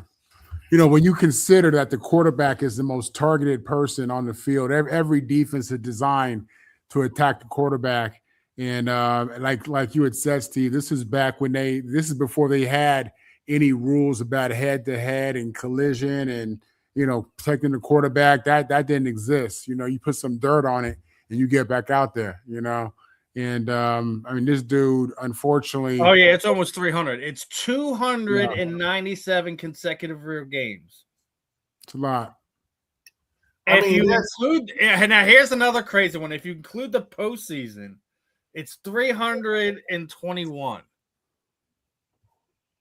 Yeah, I mean, look. Why wouldn't you include the postseason? I don't understand that. Because I think you can include it because it wasn't consecutive, because there was postseasons that he did miss, even though that he was doing the same thing. So man, listen, if you know what I know, and you play in that box, and you play damn near 300 games as the most targeted. I mean, there's when you talk about what every player respects, people saying, like, when people say, man, how many years is this? How many drafts is that? How many coordinators is that? Dude, that's a lot of. That's the Cal Ripken Jr. stuff. You start comparing that stuff in football game, man. That's and let me say this. That's regardless of what you did. He was still putting up numbers, right? But dude, you still starting? Yeah, dude, I was starting Tecmo Bowl. What? I went from Tecmo Bowl to Madden. Still doing it. Listen. He's the reason why Aaron Rodgers didn't play football till he's like fourth year in the league. He ain't even played. Yeah, it was. Jordan Love didn't play football. Aaron Rodgers was getting very impatient. I remember the talks, like they were debating on whether they would trade him, and then it wound up. I guess there was a conversation internally had that is the reason why Brett didn't finish his career there, is because they had already drafted Aaron, and they thought, you know, maybe 2 more years before Brett's done, and he's going into year 4, and they were like, all right, we need to do something about this because we got this kid. And that's another thing. Imagine what Aaron Rodgers' numbers were if he played at any point in time during those 4 years. Yeah, Jordan Love didn't play for like 3. He ain't played for like 3-4 years when he first got there. I mean, some of these. I mean, Jerry's records of catches, yards, touchdowns, you ain't gonna touch it. Brett Favre, you ain't gonna touch it. I'm sorry, and I can appreciate it's a passing league right now.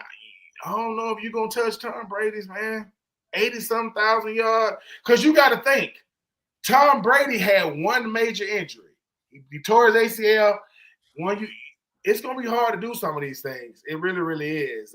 Yeah, Eli Manning had 210. That's crazy. A lot of games, man. Now that right there, I respect. I respect. Oh, yeah. And that's what I'm saying. It's a. Dang, Brett Favre, I didn't know it was that many consecutive. Man. Yeah, I mean, dude, if you think about that, 297. That's once again, like him, dislike him. That's Mount Rushmore type stuff, bro. That's correct. What? Most players don't even want to play that many games. Like, I don't want to put 200. I'm good on that. But 290, put that in perspective, man. In football, 290, dude. Yeah. And when you put that up against what LeBron said about it being easier today in basketball, different sports, I say, no, man. You're dealing with a different generation, different culture, just different mindset and how you played that game. You know what I'm saying? You know, I love it. I love it, man. I do. Brett's commitment to that, to getting it done and showing up to work was at an all-time high. He sacrificed some stuff in that process, man. But you know, you ain't never gonna see that again. You're never gonna see a Brett Favre again. You're never gonna see another Cal Ripken again. It's just not the way. It's not the way athletes approach the game today. You know, and that's another reason why, like I said, like as much as I like to get on LeBron, like he's still another one of those guys. You're never going to see another one like him either. We talk about like he's not the GOAT, he's not Michael, but LeBron is still him. Let's make that very well and clear. He is a once in a generation type athlete. LeBron is putting that. I'm happy to hear you say that, Steve. Huh? I'm happy to hear you say that. Listen, I'm hard on people, but I give them their due. I'm never gonna not sit there and say that this guy is an amazing athlete. He's an amazing athlete. He's been doing it for more than 20 years. That doesn't happen very often in the NBA, let alone any other sport. Yeah, I mean LeBron James played long enough for his son to get drafted on the same team he's on, right? And the thing about it is, everybody said LeBron he need to. Dude, he ain't even. People say he don't play like he used to. He's 41. You got your game. Your game has to change a bit. That's sitting there saying that Kareem Abdul-Jabbar played the same way that he did when he was known as Lou Alcindor. Like, come on, stop playing with us, people. I mean, look, I listen. When we gonna clip, what do Steve say? What do Scott say? We're gonna clip that when you were talking glowingly about LeBron. We're gonna add him. We're gonna send it to him and say, listen, Steve just wants you to don't know. You just ain't Mike. But here's the thing: he doesn't need to be. He's the Mike of his generation. Nobody's Kobe. Nobody. Right? If I can end the debate when it comes to, if you say who's the greatest basketball player of all time, if we're being honest, it's Kareem. Kareem is the greatest because Kareem did it everywhere. He was the greatest when he was with the Lakers. They retired his jersey with the Bucks. They retired his jersey with the Lakers. He's the reason why cats wanted to be you. He's the only reason why basketball players want to go to UCLA. He's the reason why, right? It's because but in high school, and he has the most unstoppable move in sports. The sky hook. You can't. I don't know why cats don't do it now because they too cool. You know what I'm saying? They too cool. But he's done it everywhere he's been, and I mean he had the most points till LeBron came through.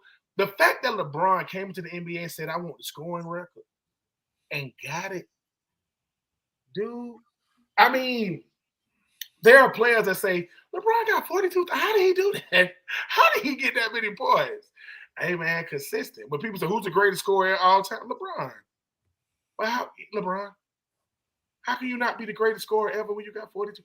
And we talking about a number that's going up every day. It's still going up. LeBron trying to get to 44,000. That's crazy. That's crazy. That's nuts. One of the things I want to talk about this week, we were talking about coaching, the hiring cycle, and everything like that. Obviously, a lot of things happen here in Philadelphia, but I think the scariest thing that no one was talking about, obviously, hired Sean Manning, hired Josh Gizzard as pass game coordinator. We feeling good about that situation. But the thing that no one's talking about is Vic Fangio was about to retire. He's about to retire, and I think that would have set us back more than anything that Kevin Patullo happened to do or anything like that. Rumor was that after the Super Bowl last year, he was contemplating on it, and he just didn't because he wanted the attempt to run it back. Obviously, those thoughts came forward again this offseason.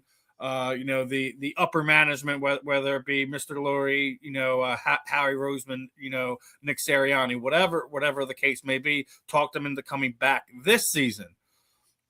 And we were talking about it last night that guys like Andy Reid, Vic Fangio are getting to the point where they're going to be walking away. Going into this year, going into next year, who do you feel like might be potential coaches that'll walk away at the top of their game? We just lost not one, but both of the highest tenured coaches in Harbaugh and Tomlin, both going to other,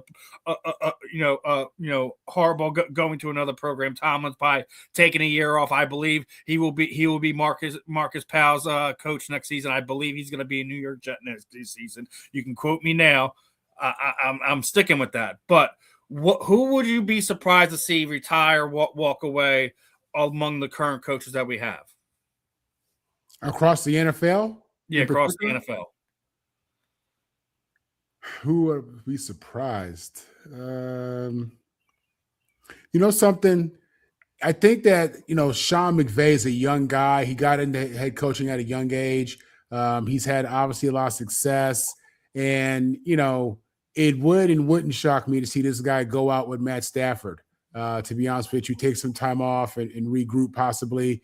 And I'm just saying this, you're shocked to me with the question, and I'm just thinking it would surprise me. It would surprise me, but it wouldn't surprise me. You know what I'm saying? Because again, he's so young. He's already had so much success. Now, do you want to give up coaching in LA? Do you want to give up coaching in LA where you have a great relationship apparently with an owner GM? I don't know, man, but I know these coaches get burnt out. These coaches need a break.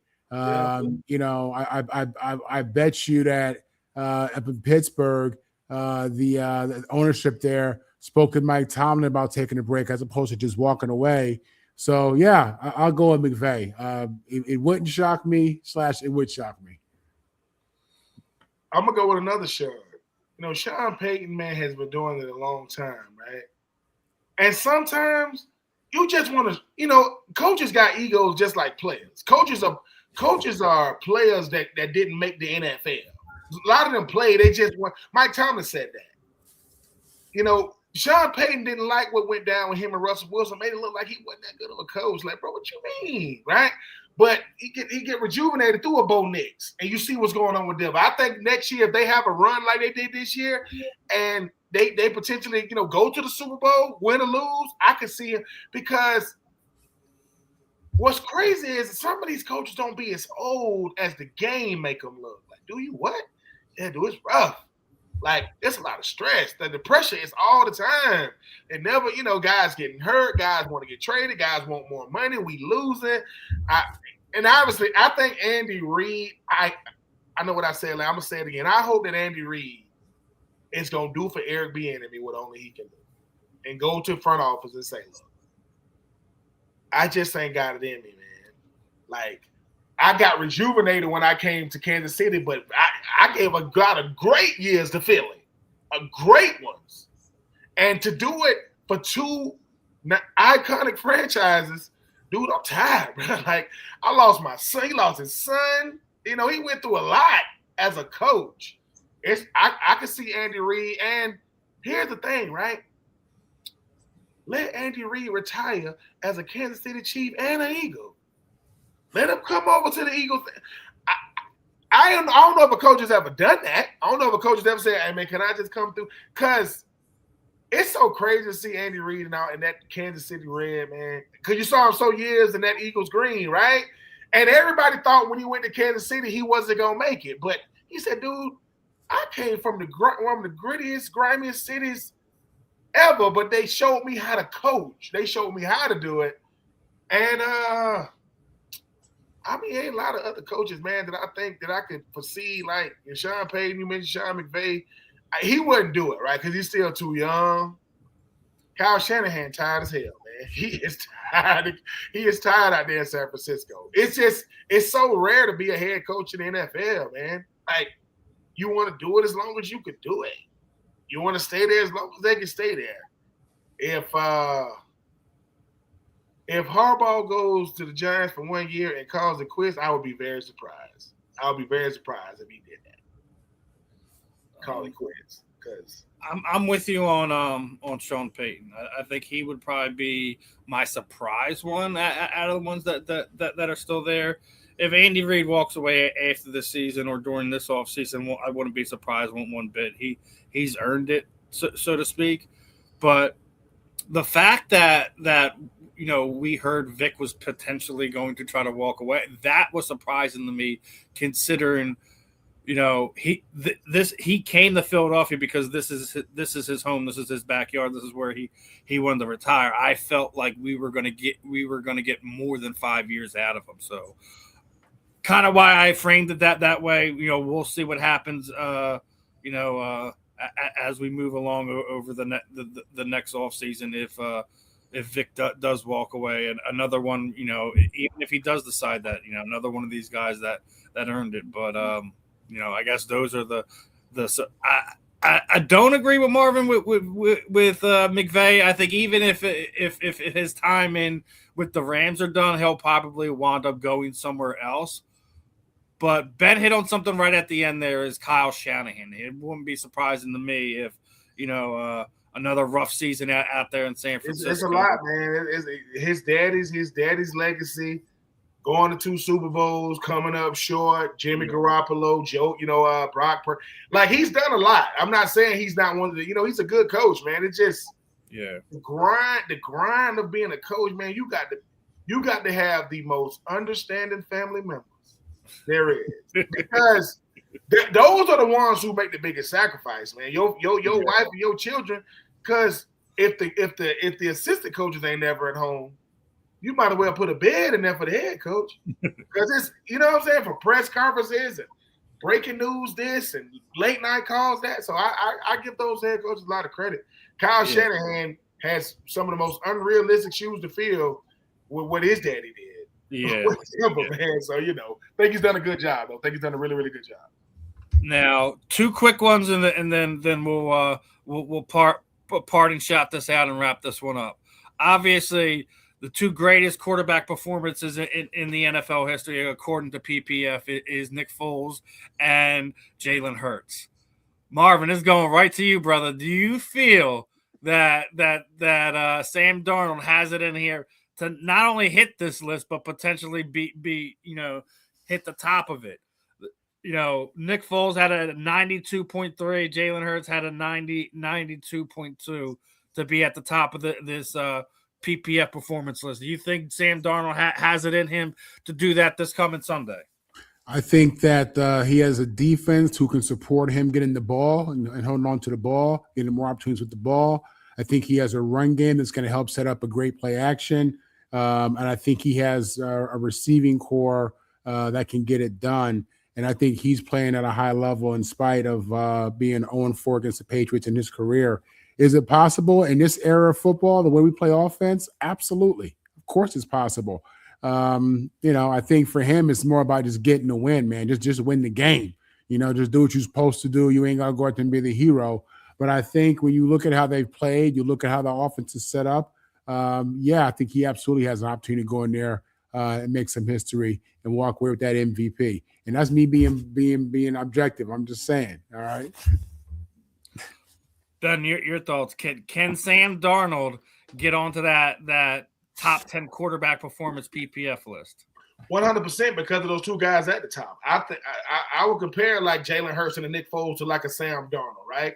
Guys from this way. You talk about guys who weren't the media darlings. No, we want not him. Why do you keep bringing us him? That's the wrong guy.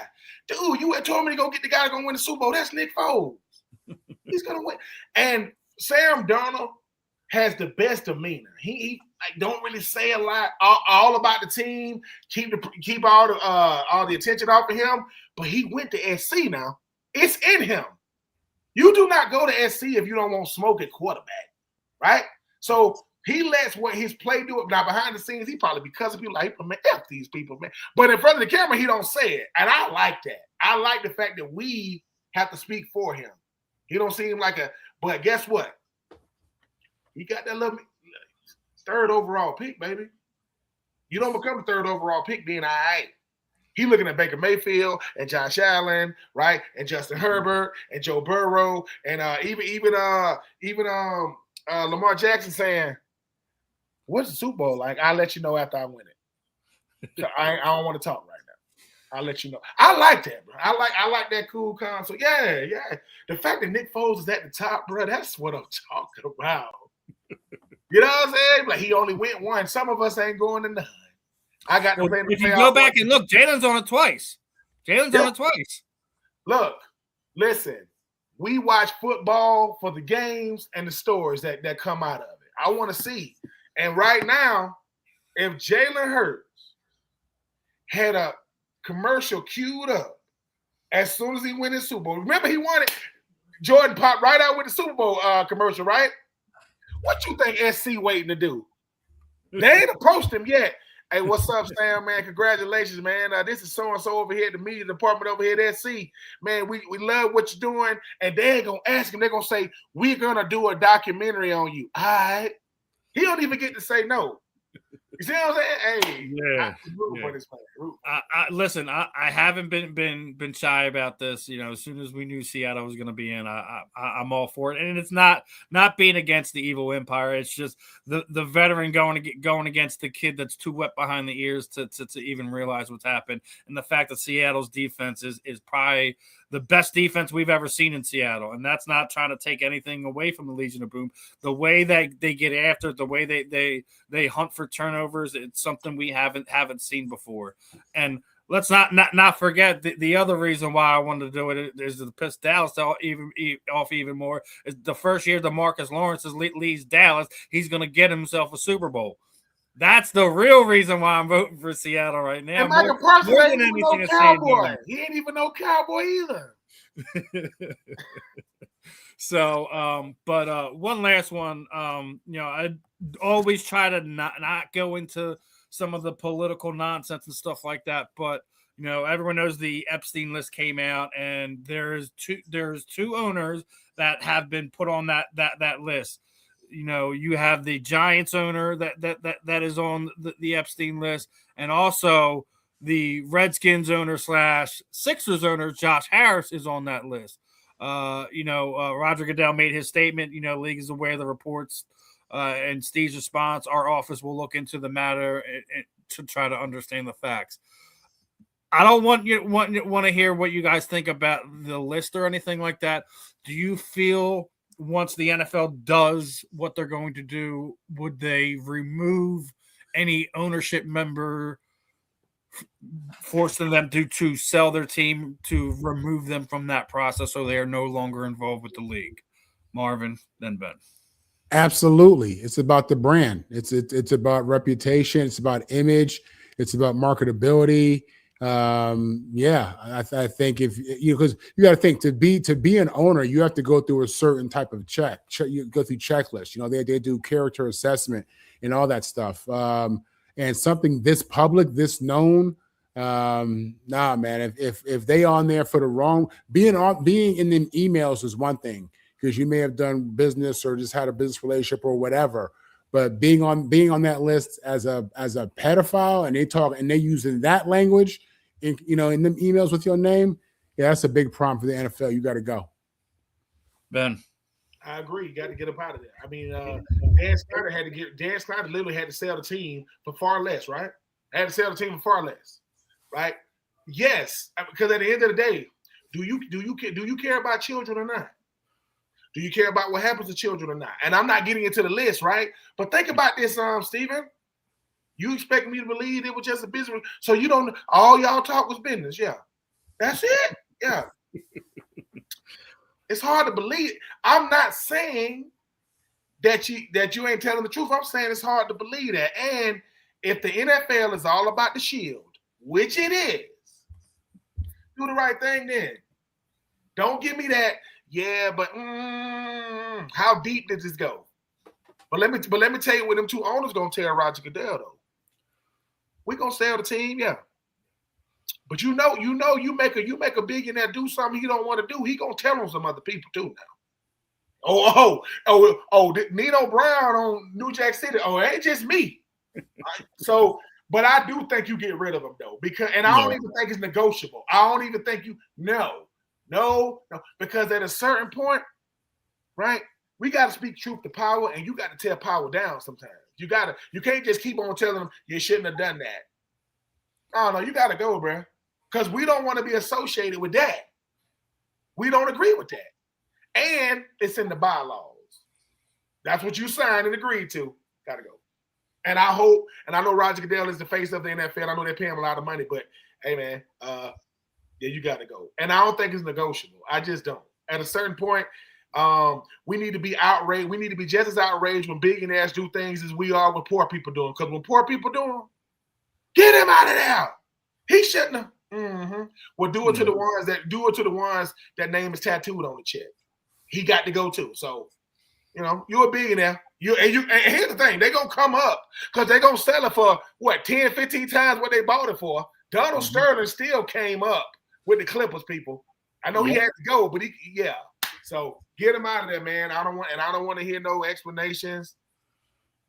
Go. I don't want to hear it. Hey, listen, I'm hearing you too, because like I said, Josh Harris is on that list. He's a part owner of the Redskins, and he has ownership here with the Sixers too. So it hits me in a way too. So, regardless of Giants having issues on their side of things, I could care less. If these guys are on these lists, I'm with you there. They got to go, and they got to go ASAP. There's a reason why it took a long time for these lists to come out because of who was on it. I think it's going to get worse as we continue to get the unredacted versions of them being brought to our attention, and it's sad that we're sitting here damn near 10 years since this man's death, and we're still dealing with this because of the fact that who he touched both, politically wise, entertainment wise, etc. Like I don't care who you are. If you were involved with this, I had knowledge of what this man was doing, and you engaged in all of it. You need to be. If you had knowledge of it and didn't do anything, you just as bad as the people that were involved in it. Because at the end of the day, I'm like you, Marv. Look, man. Once again. We got to get into these rooms to start saying, hey, now we ain't doing that. What you mean we good with that? I ain't good with that. I just want to, no, put it, because man, sometimes you guilty by association. Yep. So, now, as we wrap this up, last thoughts, Marvin, then last thoughts, Ben. Listen, it's the unfortunately it's that sad time of year. Football is almost over. You know what I mean? And it's a heartbreaking situation. Whenever it gets to the playoffs, I get a little sad because I realize what this really means. So let's just enjoy this game, enjoy these next couple of days, all the Super Bowl talk, take it in. And, this Sunday will be the holiest of all. And it'll be bittersweet, and I really mean that. So, yeah. Marvin, there's no off season here on the Fan in the End. It doesn't matter. Me and Ben been through a couple off seasons. There's always plenty to talk. It may be the UFL ain't the same, y'all. I ain't gonna lie. I ain't talking UFL. Hey, listen, hey, Steven. Marvin saying the UFL ain't the same. And breaking news: the new president of UFL is Marvin. Yeah, I think this is one of the best products. That's how it goes. They throw that money at you. Next thing you know, hey man, listen, man, money talks BS run America. Right. But with that being said, this show shows me why. I enjoy being on here with you guys. Being a former player, and Marv can speak to this, it's hard to replace the game, man. That thing is addictive. But Stephen A. Smith said something I agree. He said the reason why I want to do sports media is not because I don't want the sports world. I want the whole world. The whole world comes through this door. This content is incredible. Marvin, adding you to this 3-man weave, make this thing what it is. It's a pleasure having you on. And before and after, Marvin Powell, the second. No, I'm sorry, the first, because you the third. Who's the first? My grandfather is Sergeant. Okay, I was making sure. I don't want it because I'm like, wait a minute, now he's the third. Okay, we're gonna make sure that the Powell family is treated like the Manning family, and say, hey man, that's what I'm gonna do. Somebody, hey man, how you feel about Bill Belichick? F Bill Belichick. Why is Marvin Powell not in? Who is that? Yeah, look his name up. F Bill Belichick. He'll be all right. Bill Belichick ain't in the Hall of Fame, and him and his lady just broke up. He pissed. That's why he's pissed. Forget the Hall of Fame. Y'all done made a league. Man. But, hey, man, it's a pleasure being on this show. The Fan in the End is a place for all athletes, both future, former, current. And we come on here and have fun. If you don't like what we saying, guess what? You don't like what we saying because you think we wrong. That don't make us wrong, though. You just don't like what we're saying. But instead of not liking what we're saying, just make sure you like, make sure you share, make sure you subscribe. You come here for the nuance. You come here for the nonsense, but you stay because it makes sense. Fan in the End, it just makes sense. You don't got to like it, but we love it. Keep listening. Yeah, it's always fun, talking all aspects of sports with you two gentlemen. So, we gonna keep doing this as long as they allow us to, and continue to talk everything: football, basketball, baseball, hockey when it makes sense. Listen, we're gonna debate everything here on the Fan in the End, and this y'all be seeing me looking. This is what I'm looking at. You see this right here? No, don't be all shy now. Go behind us here. This will be trying to make appearances all the time. Look at the camera. Say something. Okay, look. Because I'm in this room and we used to lock the door, but she'll hit it with her nose. She'll hit it. And we don't, you know what I'm saying? And so when you hit the door, y'all can hear the door going boom. I'll be like this. Because it goes out to my backyard and she can, And she's. I don't know if you've seen this. There's been multiple times where I've done interviews with some of my combat sports athletes, and they dog just has to come in.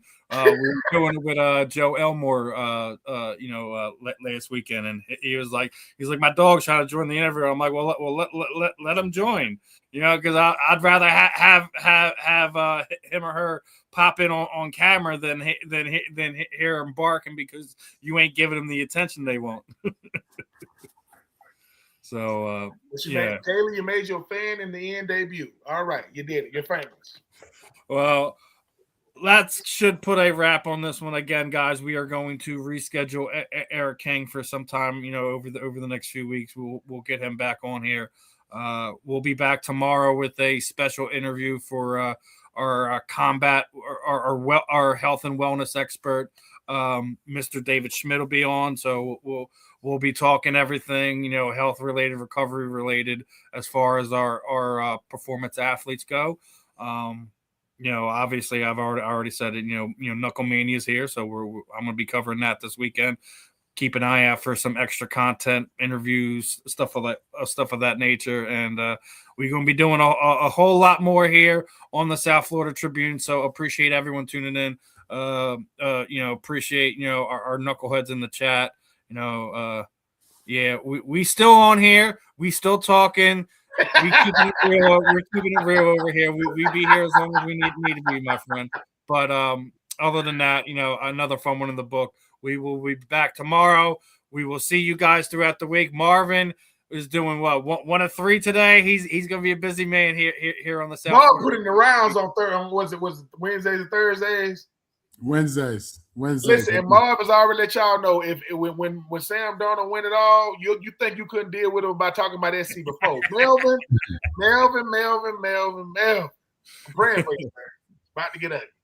Yeah, it's gonna be ugly. It's gonna be fun, guys. Make sure you like, subscribe, hit that QR code to subscribe to the YouTube channel. Smash that notification bell. Do not miss on any of the programming here on the South Florida Tribune Media Network. For this episode, I'm Steve. That's Marvin. There's Ben. We will see you guys tomorrow. Peace out. Have fun, my friends.